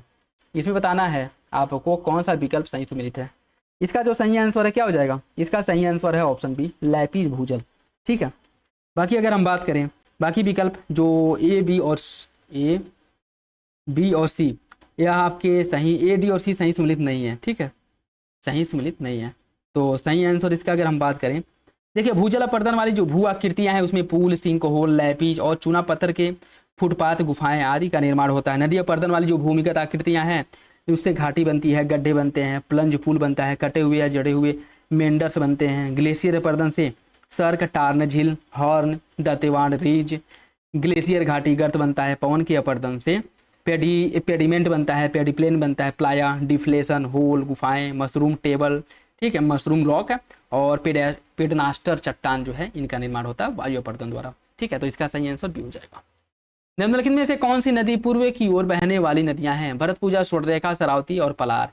इनमें बताना है कौन सी नदियां पूर्व की ओर बहने वाली नदियां हैं, फुट के हिसाब से बताना है। सही आंसर इसका सी हो जाएगा। भरतपूजा और आपकी जो शरावती नदी है यह पूर्व की ओर बहते हुए बंगाल की खाड़ी में गिरती है, बंगाल की खाड़ी में। बाकी स्वर्णरेखा और पलार यह दोनों नदियां अरब सागर में गिरती हैं, ठीक है। सही आंसर सी हो जाएगा। भारतीय नदियों और तदनुरूप राष्ट्रीय उद्यान दिए गए हैं। लोहित औरंग राष्ट्रीय उद्यान से बहती है, चंबल राजाजी राष्ट्रीय उद्यान से, नर्मदा कान्हा राष्ट्रीय उद्यान से। कौन इसमें से सम्मिलित है? इसका सही आंसर क्या होगा? इसका सही आंसर हो जाएगा ऑप्शन सी, केवल तीन अर्थात नर्मदा कान्हा राष्ट्रीय उद्यान से होकर के बहती है। बात बिल्कुल ठीक है, ठीक है। बाकी दोनों विकल्प आपके गलत हैं। निम्नलिखित कथनों पर विचार कीजिए। बाल्टिक सागर को उत्तरी सागर नॉर्थ सी से किल नहर के माध्यम से जोड़ा जाता है। WWF ने 2030 तक WWF द्वारा 2030 तक बाल्टिक सागर के 10% क्षेत्र को आपका जो स्ट्रेटली प्रोटेक्टेड क्षेत्र घोषित करने का लक्ष्य रखा गया है। और नेवा, विस्तुला और ओडर ये तीनों नदियां बाल्टिक सागर में गिरती हैं। कौन सा विकल्प इसमें से सही है? इसका जो सही आंसर है वो हो जाएगा ऑप्शन डी, तीनों विकल्प सही है, ऑप्शन डी हो जाएगा। निम्नलिखित कथनों पर विचार कीजिए। आइस शेल्फ समुद्र की सतह पर तैरने वाले बर्फ के टुकड़े होते हैं जो मुख्य रूप से ग्लेशियर से टूट करके बनते हैं। आइसबर्ग का निर्माण तब होता है जब आइस शेल्फ या ग्लेशियर से बड़ा टुकड़ा टूटकर समुद्र में तैरने लगता है। आइस शीट का आकार 50,000 वर्ग किलोमीटर से अधिक होता है। कौन सा विकल्प इसका सही है? इसका सही आंसर भी हो जाएगा। 2 और 3 सही है, पहला गलत है। पहला गलत क्यों है? देखिए, पहला गलत इसलिए है क्योंकि आइस शेल्फ समुद्र की सतह पर तैरता है, लेकिन यह भूमि से महासागर तक फैला होता है, केवल ग्लेशियर से टूटा नहीं होता है। तो सही आंसर हो जाएगा ऑप्शन बी। कुमायूं हिमालय के बारे में देखिए, यह पश्चिम में सतलुज नदी से लेकर के पूर्व में काली नदी तक इसका विस्तार पाया जाता है। पंचाचूली पर्वतमाला, गोरी घाटी और सुंदर ढूंगा घाटी इस क्षेत्र में स्थित है, और यह क्षेत्र उच्च भूकंपीय और पारिस्थितिकी दृष्टि से संवेदनशील क्षेत्र माना जाता है। इसका सही आंसर क्या है? इसका सही आंसर है ऑप्शन डी, तीनों विकल्प सही हो जाएगा, तीनों विकल्प सही हैं। भारत की मुख्य भूमि की तटरेखा की लंबाई 5422.6 किलोमीटर है। अंडमान निकोबार द्वीप समूह की तटीय लंबाई 132 किलोमीटर है, और भारत की स्थलीय सीमा 17 राज्यों से लगती है। कौन सा विकल्प इसका सही है? इसका सही आंसर हो जाएगा ऑप्शन बी, पहला और तीसरा सही है, दूसरा गलत है। दूसरा गलत हो जाएगा। दूसरा गलत क्यों है? 132 किलोमीटर लक्षद्वीप की तटीय रेखा है। अंडमान निकोबार की जो तटीय लंबाई है यह आपकी 1962 किलोमीटर है, ठीक है। तो सही आंसर भी हो जाएगा। भारत की प्रादेशिक जल सीमा तटरेखा से 12 समुद्री मील तक फैली हुई है। दृष्टि आईएएस में इसको अच्छे से कराया गया था। भारत को इस क्षेत्र पर आंशिक अधिकार प्राप्त होता है। कौन सा विकल्प सही है? देखिए, इसका जो सही आंसर है सी हो जाएगा, ठीक है। पहला आपका सही है, दूसरा गलत हो जाएगा। या भारत या किसी भी देश जिसकी तटीय सीमा से 12 मील तक की जो दूरी है, इस पर जो है इसका अनन्य अधिकार होता है, ठीक है, पूर्ण स्वामित्व होता है। सही आंसर क्या हो जाएगा? सही। पुदुचेरी एक ऐसा केंद्र शासित प्रदेश है जिसका फैलाव 3 विभिन्न राज्यों में है। माहे पुदुचेरी केंद्र शासित प्रदेश का भाग है जो तमिलनाडु में स्थित है। पुदुचेरी के सभी क्षेत्र पहले फ्रांसीसी उपनिवेश थे। कौन सा विकल्प इसका सही है? इसका सही आंसर हो जाएगा ऑप्शन बी, पहला और तीसरा सही है, दूसरा गलत है। दूसरा गलत है, ठीक है। देखिए, अगर हम बात करें, माहे जो है या तमिलनाडु में नहीं, कहाँ पे माहे? केरल में, ठीक है, याद रखिएगा। सही आंसर भी हो जाएगा। पुदुचेरी के क्षेत्र और राज्य की सीमा में अवस्थित माहे कहाँ पे है? अभी ऊपर हम लोग देखे हैं। माहे की अगर हम बात करें तो माहे है आपके केरल में। कराईकल कहाँ पे है? कराईकल है तमिलनाडु में, कराईकल तमिलनाडु में है। यनम कहाँ पे है? यनम आंध्र प्रदेश में है। और पुदुचेरी की जो मुख्य भूमि है यह तमिलनाडु में है। सही आंसर क्या हो जाएगा? सही आंसर इसका जो है वो हो जाएगा आपका 3, 2, 1, 4, ऑप्शन है, ऑप्शन है। अभीष्ट राष्ट्रीय निर्धारित अंशदान पद संबंधित है किससे? इसका संबंध किससे है? इसका जो संबंध है जलवायु परिवर्तन पर विश्व के देशों द्वारा बनाई गई कार्य योजना से है। ऑप्शन डी हो जाएगा, ऑप्शन डी। निम्नलिखित में से किसे 1924 के कानपुर बोल्शेविक षड्यंत्र मामले में जेल हुई थी? मुजफ्फर अहमद, एस ए डागे, शौकत उस्मानी, नलिनी गुप्ता, मोहम्मद अली, शौकत अली, S.A. डागे, S.V. घाटे और मुजफ्फर अहमद और S.S. मिराजकर। कौन सा विकल्प इसका सही है? इसका सही आंसर हो जाएगा option A, Muzaffar Ahmad, S.A. डागे, शौकत उस्मानी और नलिनी गुप्ता को कानपुर बोल्शेविक षड्यंत्र केस में जेल हुई थी। ऑप्शन ए हो जाएगा। मध्यकालीन भारत में प्रयुक्त शब्द मणिग्रामम का सही अर्थ क्या है? मणिग्रामम किस रूप में प्रयोग किया जाता था? मणिग्रामम का मतलब होता है व्यापारियों का संघ। ऑप्शन सी हो जाएगा। ठीक है, ऑप्शन सी। दक्कन दर्रा दक्षिण अंडमान और लघु अंडमान के बीच में स्थित है। कोको स्टेट म्यांमार के कोको द्वीप समूह और दक्षिण अंडमान के बीच में स्थित है। अंडमान निकोबार द्वीप समूह को मरकत द्वीप के नाम से जाना जाता है। कौन सा विकल्प इसका सही है? इसका सही आंसर ए हो जाएगा। पहला और तीसरा सही है, दूसरा गलत है। दूसरा गलत क्यों है? कोको स्टेट कोको द्वीप म्यांमार और उत्तरी अंडमान के बीच में है, न कि दक्षिणी अंडमान के बीच में। ठीक है, तो दक्षिणी अंडमान नहीं है, या उत्तरी अंडमान है। ठीक, कुछ भू आकृति क्षेत्र दिया गया और क्षेत्रफल में प्रतिशतता, जैसे पर्वतीय क्षेत्र कितने परसेंट है? 11%। इसमें बताना है कितने सही सुमेलित हैं। पर्वतीय क्षेत्र का विस्तार 11% पर है, पहाड़ी क्षेत्र 28%, पठारी क्षेत्र 18 और मैदानी क्षेत्र 43। कौन सा विकल्प इसका सही है? इसका सही आंसर भी हो जाएगा, केवल 2 सही है। पर्वतीय क्षेत्र का विस्तार जो है 11% बात बिल्कुल ठीक है। ठीक है, पहाड़ी क्षेत्र का विस्तार जो है 28% नहीं 18% है, तो ये आपका गलत हो जाएगा। पठारी क्षेत्र के विस्तार की अगर हम बात करें, पठारी क्षेत्र 18% नहीं है, 28% है, तो ये भी आपका गलत हो जाएगा। और मैदानी क्षेत्र का जो विस्तार है 43% है, तो ये भी सही है। तो पहला और चौथा सही है, दूसरा तीसरा गलत है, याद रखिएगा। निम्नलिखित में से कौन सा दर्रा पीर पंजाल श्रेणी में स्थित है? निम्नलिखित में से कौन सा दर्रा पीर पंजाल श्रेणी में है? नाथुला, रोहतांग, बनिहाल या फिर सिपकिला? इसका सही आंसर क्या है? ऑप्शन सी, बनिहाल दर्रा। ऑप्शन सी हो जाएगा। ठीक है, ऑप्शन सी इसका सही है। देखिए, पीर पंजाल श्रेणी के जो प्रमुख दर्रे हैं, बनिहाल दर्रा पीर पंजाल के अंतर्गत आता है। और नाथुला कहाँ पे है? नाथुला की बात करें तो आपके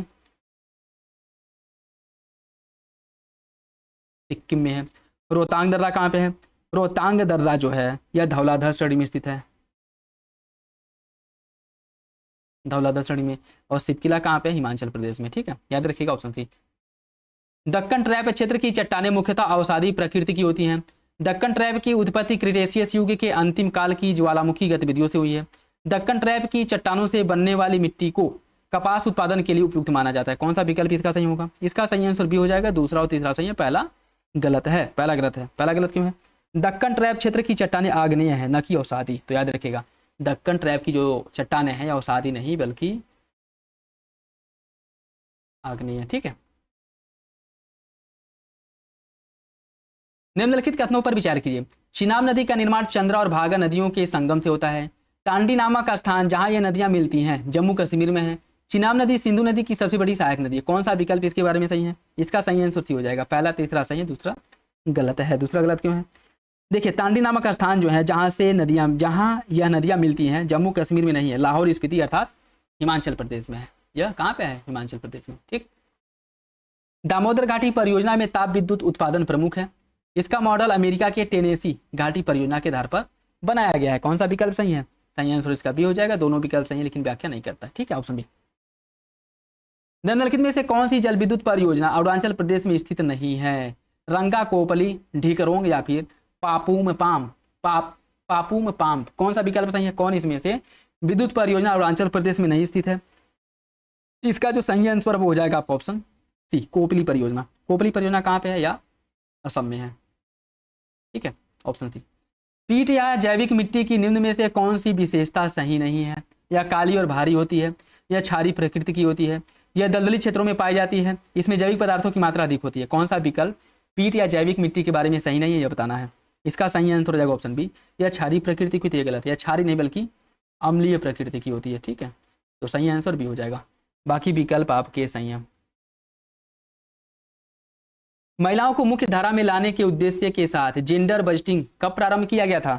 देखिए, यह जो है दृष्टि IAS में भी यह कराया गया, क्वेश्चंस आया था एक बार। ठीक है, किसी प्रैक्टिस सेट में, तो इसे कराया गया। आई होप आप लोगों को पता होगा। बताइए, जेंडर बजटिंग की शुरुआत कब की गई थी? इसकी शुरुआत हुई थी 2005-06 में।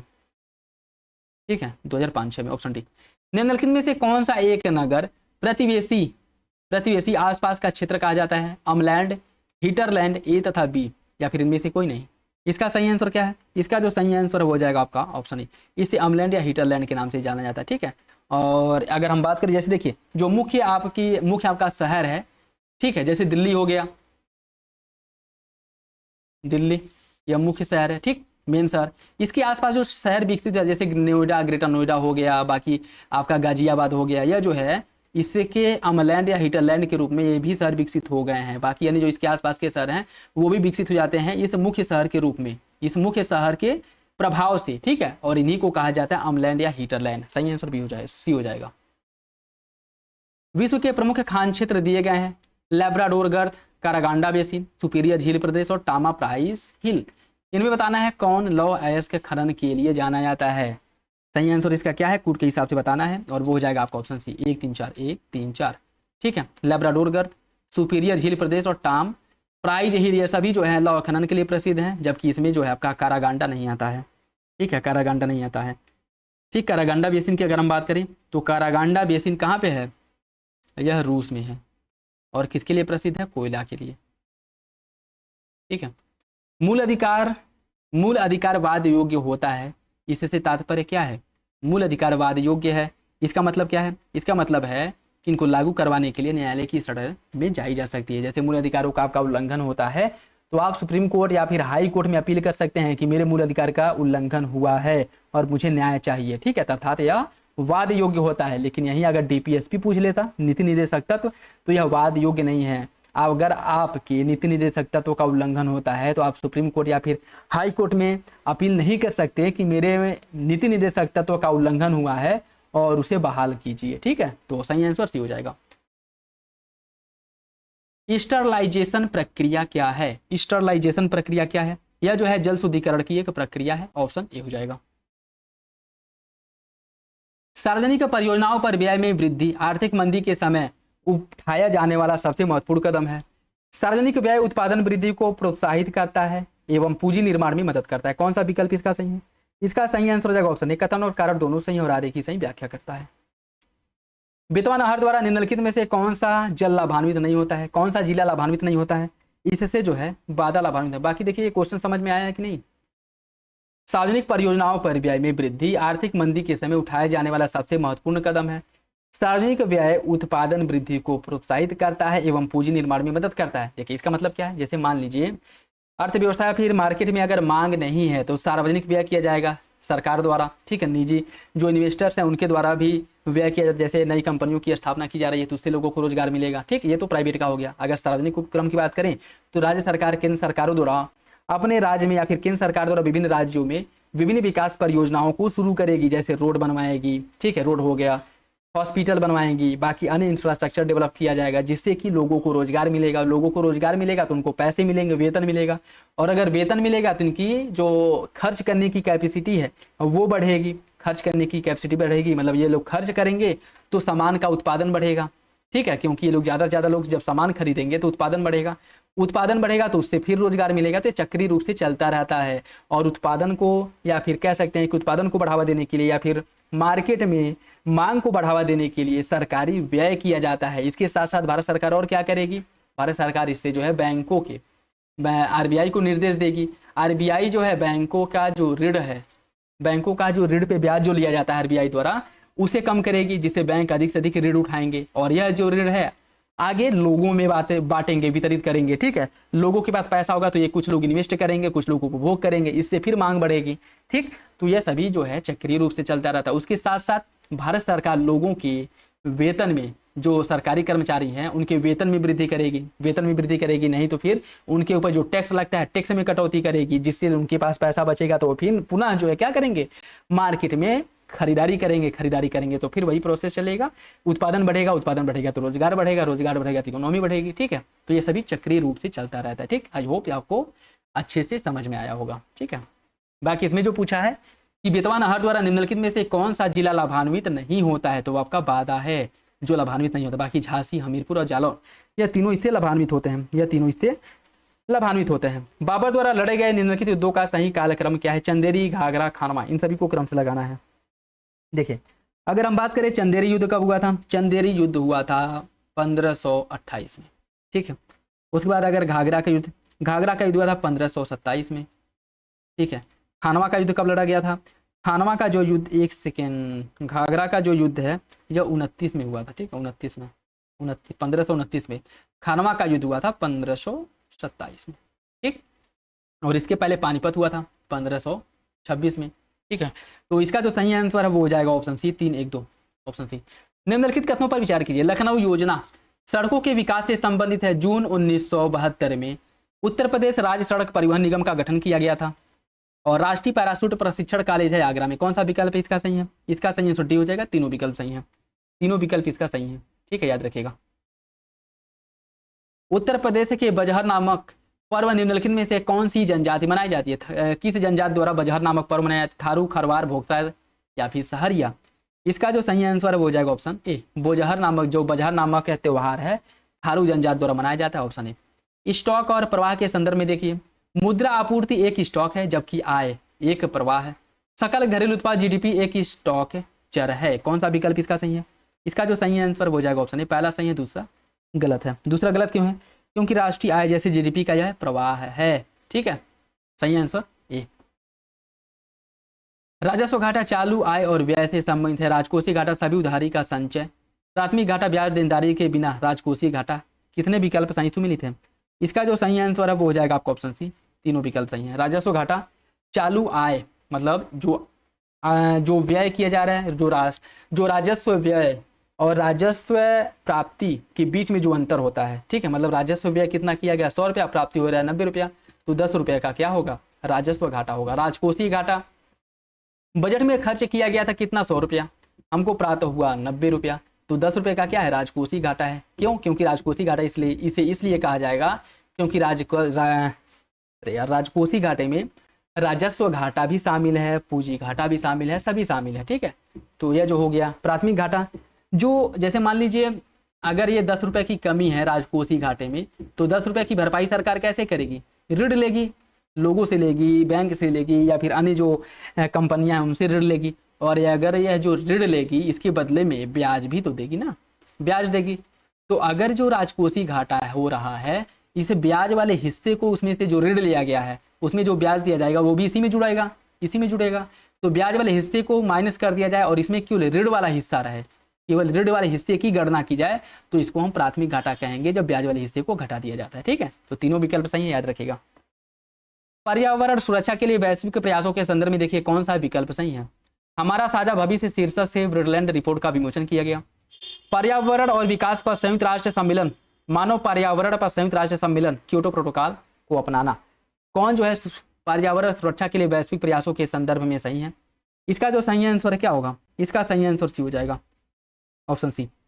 जब एक पारिस्थितिक तंत्र से दूसरे पारिस्थितिक तंत्र में क्रमिक और निरंतर परिवर्तन होता है और दोनों के बीच प्रजातियों की संरचना के संदर्भ में कोई स्पष्ट सीमा नहीं होती, तो इसे सबसे अच्छी तरह से किससे वर्णित किया जाता है? पर्यावास, इकोक्लाइन, पारिस्थितिकी निकेत या फिर जैव क्षेत्र। इसका सही आंसर क्या है? इसका जो सही आंसर है वो हो जाएगा ऑप्शन सी, इसे इकोक्लाइन कहा जाता है, ऑप्शन सी। निम्नलिखित बास, बाबूसा, वेलगेरिसा, शहतूत, मोरस अल्बा, आबुनस, डायोस्पायरोस, एबेनस, कौन जो है उपरोक्त में से कितने पर्णपाती वृक्ष हैं ये आपको बताना है। इसका जो सही आंसर क्या है? इसका सही आंसर हो जाएगा ऑप्शन बी, केवल 2, केवल 2। ठीक है, देखिए इसमें अगर हम बात करें उष्णकटिबंधीय मानसून वन, जिसे विभिन्न नामों से जाना जाता है, जैसे सूखा पर्णपाती वन, शुष्क पर्णपाती वन और उष्णकटिबंधीय पर्णपाती वन, जिसमें सागौन, नीम, बांस, शाल हो गया, शीशम, चंदन, खैर और शहतूत जैसे महत्वपूर्ण प्रजातियों के वृक्ष आते हैं। और उष्णकटिबंधीय वर्षा वन बायोम के अंतर्गत क्या आता है? जहाँ पे उच्च तापमान, प्रचुर वर्षा के कारण शानदार वर्षा वन का निर्माण होता है। और यह भूमध्य रेखा, इसे भूमध्य रेखी वनस्पति के नाम से भी जाना जाता है। और इसके अंतर्गत महोगनी, आबुनस और ड्राईवुड ये सभी इसके अंतर्गत आते हैं। ठीक है, तो सही आंसर भी हो जाएगा, याद रखिएगा। हीमोग्लोबिन मानव शरीर में ऊतकों तक ऑक्सीजन पहुंचाने के लिए आवश्यक है। हीमोग्लोबिन एक प्रोटीन है जिसमें ऑक्सीजन के प्रति उच्च आकर्षक पाया जाता है। कौन सा विकल्प इसका सही है? इसका सही आंसर भी हो जाएगा। कथन और कारण दोनों सही है, लेकिन आगे की सही व्याख्या नहीं करता है। विश्व के प्रमुख पर्वत तथा उनकी सर्वोच्च चोटी दी गई है, इसमें बताना है कौन सा सुमिलित नहीं है। कास्केड रेंज की सर्वोच्च चोटी है माउंट रेनियर। ट्रैकेंस वर्ग का थबाना एंटेलियाना है। और ओपिनाइन नहीं, एपिनाइन है। ठीक है, एपिनाइन की सर्वोच्च चोटी है कोर्नो ग्रांडे और रॉकी की है माउंट ब्लैक। कौन सा विकल्प इसमें से गलत है? इसका जो सही आंसर है क्या हो जाएगा? इसका सही आंसर है ऑप्शन डी, रॉकी की सर्वोच्च चोटी माउंट एल्बर्ट है। ठीक है, माउंट एल्बर्ट। सही आंसर क्या हो जाएगा? डी।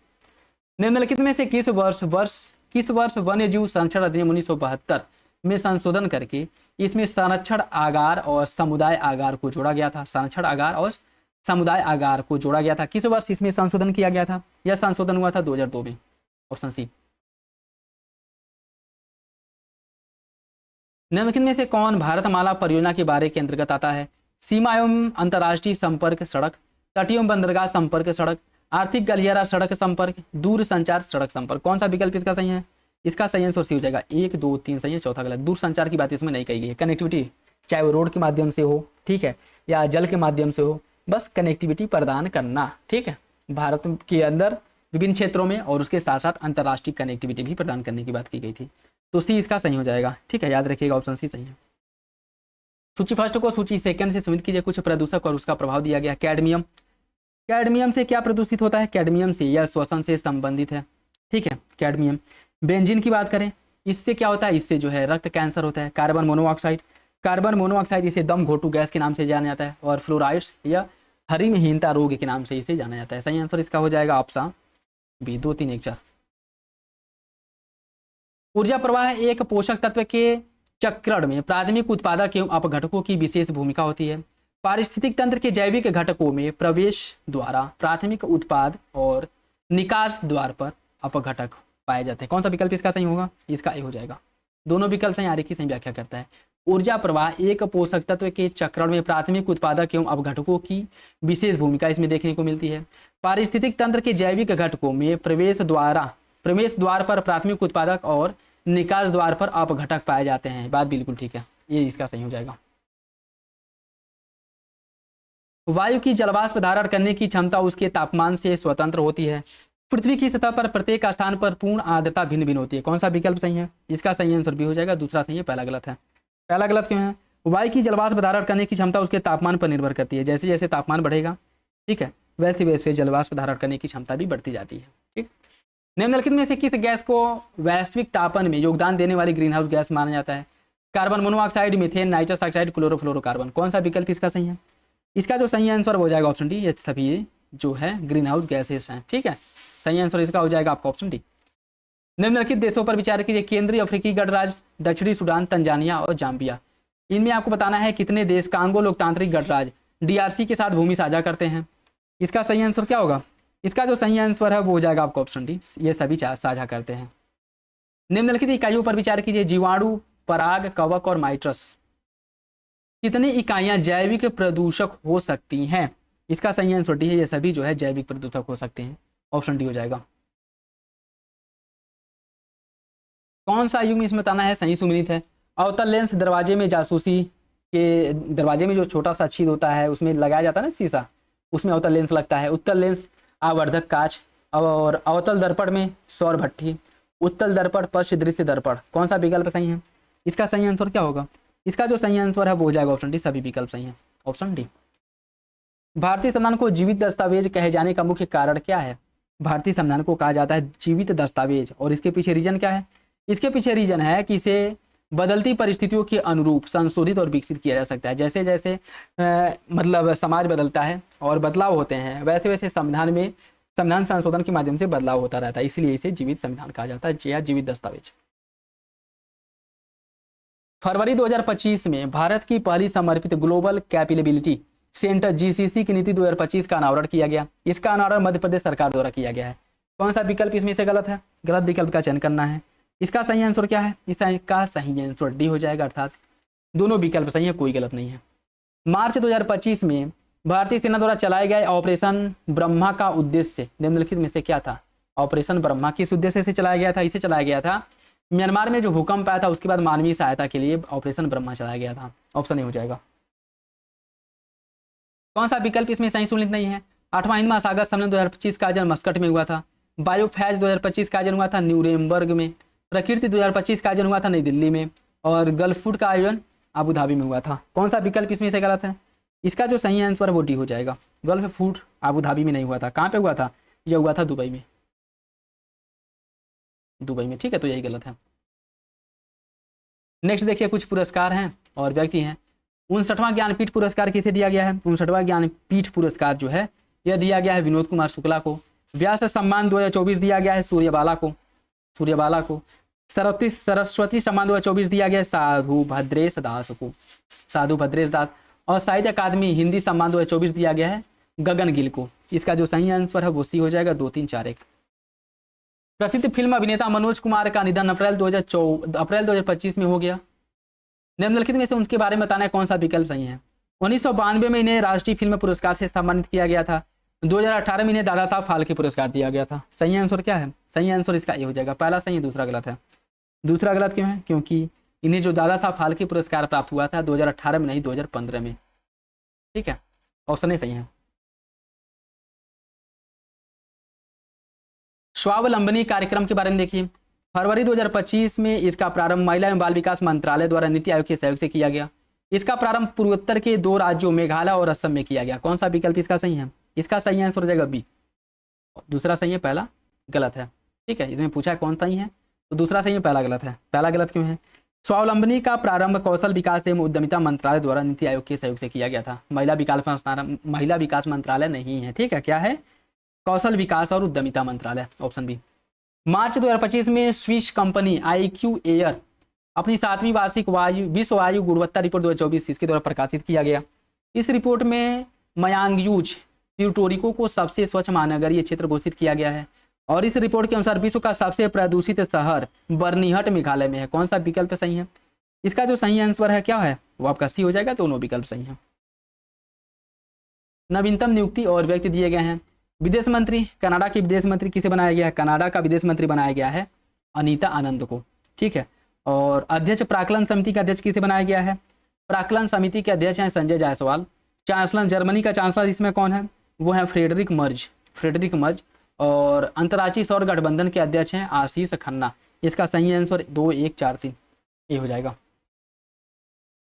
दिसंबर 2024 में पूर्व अमेरिकी राष्ट्रपति जिमी कार्टर का निधन हो गया। उन्हें किस वर्ष शांति का नोबेल पुरस्कार दिया गया था? इनको शांति का नोबेल पुरस्कार 2002 में दिया गया था, ऑप्शन बी। हाल ही में दिवंगत हुए व्यक्तियों तथा उनसे संबंधित क्षेत्र दिया गया है, उससे आपको बताना है कौन सा विकल्प सही सुमिलित नहीं है। तुलसी गौड़ा यह पर्यावरणविद थे। रामकांत रथ यह साहित्यकार थे। श्याम बेनेगल सिनेमा से संबंधित थे, सिनेमा जगत से। और डॉक्टर राजगोपाल चिदम्बरम यह राजनीति से संबंधित है। कौन सा विकल्प इसमें से गलत है? इसका जो सही आंसर क्या है? इसका सही आंसर डी है। डॉक्टर राजगोपाल चिदम्बरम यह जो है परमाणु वैज्ञानिक थे।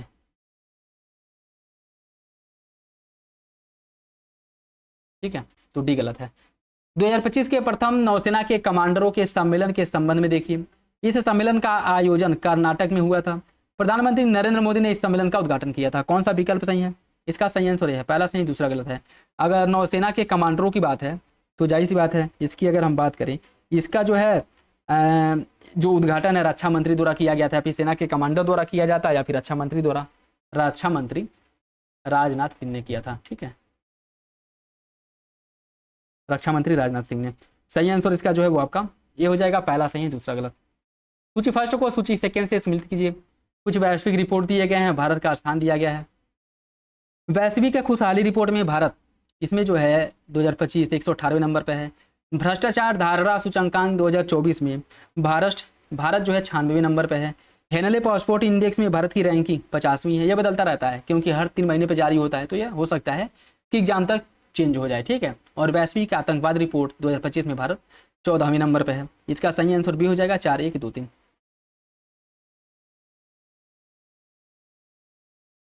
निम्नलिखित में से कौन सा एक सही सुमिलित नहीं है? भारत का पहला वन्यजीव बायो बैंक दार्जिलिंग में बनाया गया है। भारत का पहला सफेद बाघ प्रजनन केंद्र खोला गया है रीवा में।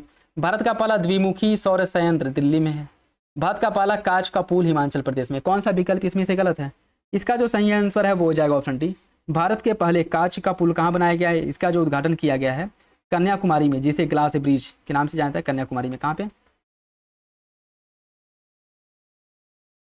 कन्याकुमारी में। ठीक, फरवरी 2025 में ज्ञानेश कुमार को 26वां मुख्य चुनाव आयुक्त नियुक्त किया गया है। इसमें तो बहुत चर्चा में है ज्ञानेश कुमार, क्योंकि जो है कह सकते हैं कि फुटेज, वो कैमरा का जो फुटेज है वो करने के लिए, सीसीटीवी कैमरा का फुटेज जो वोटिंग जहाँ पे हो रही है वो करने के लिए महिलाओं का जो है निजता, या कह सकते हैं कि उनका सम्मान जो है खतरे में पड़ रहा है। समझ में नहीं आ रहा कि किस सिद्धांत पे तर्क दे रहे हैं। ठीक है, दूसरा देखिए, न्यायमूर्ति भूषण रामकृष्ण गवई को 52वां मुख्य न्यायाधीश नियुक्त किया गया। कौन सा विकल्प सही है? इसका सही आंसर सी हो जाएगा, दोनों विकल्प सही हैं। संयुक्त राष्ट्र सांख्यिकी आयोग द्वारा सतत विकास लक्ष्य की दिशा में प्रगति को ट्रैक करने के लिए एक नया संकेतक न्यूनतम आहार आपका विविधता MDD को स्वीकार किया गया है। इसका उद्देश्य 2028 तक शून्य भूखमरी को प्राप्त करना है। कौन सा विकल्प सही होगा? इसका सही आंसर सी हो जाएगा। पहला सही है, दूसरा गलत है। दूसरा गलत क्यों है? देखिए 2030 तक शून्य भूखमरी को प्राप्त करने का लक्ष्य रखा गया है, न कि 2028 तक। कब तक? 2030 तक। ठीक है। निम्नलिखित में से कौन विश्व सौर रिपोर्ट श्रृंखला प्रकाशित करता है? विश्व सौर रिपोर्ट श्रृंखला का प्रकाशन किसके द्वारा किया जाता है? इसका प्रकाशन अंतर्राष्ट्रीय सौर गठबंधन इंटरनेशनल सोलर अलायंस द्वारा किया जाता है। Option C. भारत में आयात पर निम्नलिखित में से कौन से कर लगाए जाते हैं? आयात पर कौन से कर लगाए जाते हैं?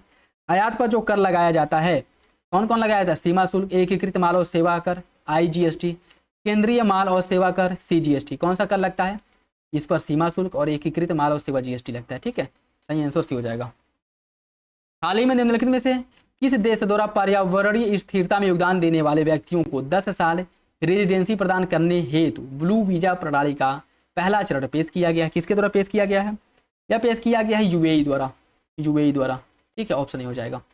सूची फर्स्ट को सूची सेकंड से सुमेलित कीजिए। कुछ ऑपरेशन अभियान दिए गए और संबंधित देश। इंद्र 2025 किसके किसके बीच में होता है? इंद्र 2025 का आयोजन किया गया था भारत और रूस के बीच में। स्लाइनिक्स या स्लिनिक्स का आयोजन किसके बीच में होता है? भारत और श्रीलंका के बीच में। खंजर 12 का आयोजन किसके बीच में किया गया था? भारत और किर्गिस्तान के बीच में। और सूर्य किरण भारत नेपाल के बीच में। इसका सही आंसर क्या हो जाएगा? सही आंसर इसका हो जाएगा 2 1 4 3 ऑप्शन है। नेक्स्ट देखिए, फरवरी 2025 में भारतीय बीमा नियामक और विकास प्राधिकरण IRDA द्वारा बीमा अधिनियम 1938 की समीक्षा के लिए निम्नलिखित में से किस समिति का गठन किया गया था? इसके लिए जिस समिति का गठन किया गया था दिनेश खार समिति का गठन हुआ था। Option D. Electric toaster, electric केतली और इलेक्ट्रिक फ्यूज के पीछे का जो तंत्र है निम्नलिखित में से किस पर आधारित होता है? यह जो है किस पर आधारित होता है? या जूल के तापमान, जूल का जो तापन का नियम है इस पर आधारित होता है। ऑप्शन डी हो जाएगा। कराधान प्रणाली के संदर्भ में देखिए, कार्बन उत्सर्जन पर, विलासिता वस्तुओं पर, तंबाकू और शराब जैसे हानिकारक वस्तुओं पर। उपयुक्त में से किसे पिगोवियन कर माना जाता है? किसे पिगोवियन कर माना जाता है? कूट के हिसाब से सही आंसर का चयन करना है। इसका जो सही आंसर क्या होगा? इसका सही आंसर सी हो जाएगा 1 और 3। कार्बन उत्सर्जन पर और तंबाकू शराब जैसे हानिकारक वस्तुओं पर लगाया जाता है। ठीक है, ऑप्शन सी। निम्नलिखित में से कौन सा भौतिक रूप मरुस्थल क्षेत्रों में वायु अपर्दन प्रक्रिया द्वारा निर्मित होता है? अभी ऊपर देखे हैं। रॉक पेडिस्टल्स या डांग मेसा द्वीपीय पर्वत किसका निर्माण वायु अपर्दन द्वारा होता है? इसका सही आंसर क्या है? इसका सही आंसर हो जाएगा ऑप्शन है 1 2 4 1 2 4। ठीक है, 1 2 4। देखिए रॉक पेडिस्टल इसका यारडांग हो गया, इंशेलबर्ग हो गया। ठीक है, बाकी मेसा या पवन और जल दोनों द्वारा इसका क्षरण से इसका निर्माण होता है। ठीक है, तो सही आंसर इसका ये हो जाएगा। नेक्स्ट देखिए, अप्रैल 2025 में लघु कहानी संग्रह हार्ट लैम्प को अंतर्राष्ट्रीय बुकर पुरस्कार के लिए शॉर्टलिस्ट किया गया था और यह कहानी संग्रह कन्नड़ लेखिका गीतांजलि श्री द्वारा इसकी रचना की गई है। कौन सा विकल्प इसका सही होगा? इसका सही आंसर हो जाएगा ऑप्शन ए। पहला सही है, दूसरा गलत है। इसकी रचना किसने की थी? इसकी रचना की गई थी बानू मुश्ताक द्वारा। ठीक है, तो सही आंसर इसका ए। पहला सही है, दूसरा गलत है, केवल ये हो जाएगा। ठीक है, नेक्स्ट देखिए आज का लास्ट क्वेश्चन। आई होप ये वीडियो आप लोगों को अच्छा लगा होगा। कमेंट बॉक्स में अपना फीडबैक जरूर दे दिया करें और जो लोग पेड ग्रुप ज्वाइन करना चाहते हैं कमेंट बॉक्स में कमेंट करके बता सकते हैं, नहीं तो डिस्क्रिप्शन बॉक्स में लिंक है, वहाँ से आकर के जानकारी ले सकते हैं। ठीक है, तो इसके बारे में बताना है कौन सा विकल्प गलत है। भारत खेड़ा समिति मोबाइल एवं इलेक्ट्रॉनिक क्षेत्र में सुधार करने के लिए, वैजयंत पांडा समिति का गठन आयकर विधेयक में सुधार करने या उसकी जांच करने के लिए, MK जैन समिति का गठन राष्ट्रीय सफाई आयोग के कार्यकाल में वृद्धि करने के लिए, न्यायमूर्ति हर्ष कुमार समिति का गठन महाकुंभ हादसे की जांच करने के लिए। कौन सा विकल्प गलत है? इसका सही आंसर सी हो जाएगा, सी। MK जैन समिति का जो गठन किया गया था, MK जैन समिति का गठन RBI द्वारा इसका गठन किया गया था। यूनिवर्सल बैंकों और स्मॉल फाइनेंस बैंकों के लिए आवेदन मूल्यांकन हेतु इसका गठन किया गया था। ठीक है, तो सही आंसर इसका सी है। और ये था आज का लास्ट क्वेश्चन। आई होप ये वीडियो आप लोगों को अच्छा लगा होगा और सारे क्वेश्चंस आप लोगों ने अच्छे से अटेम्प्ट किए होंगे और आपके सारे डाउट क्लियर हुए होंगे। बाकी किसी क्वेश्चन में कोई डाउट हो, कन्फ्यूजन हो, कमेंट बॉक्स में कमेंट करके पूछ सकते हैं और अपना फीडबैक कमेंट बॉक्स में जरूर दे दिया करें और अपने दोस्तों साथियों के साथ वीडियो जरूर शेयर कर दें। तो चलिए मिलते हैं अगली वीडियो में। बाकी अपना फीडबैक कमेंट बॉक्स में जरूर बताइएगा और चलिए मिलते हैं अगली वीडियो में। तब तक के लिए धन्यवाद। जय हिंद।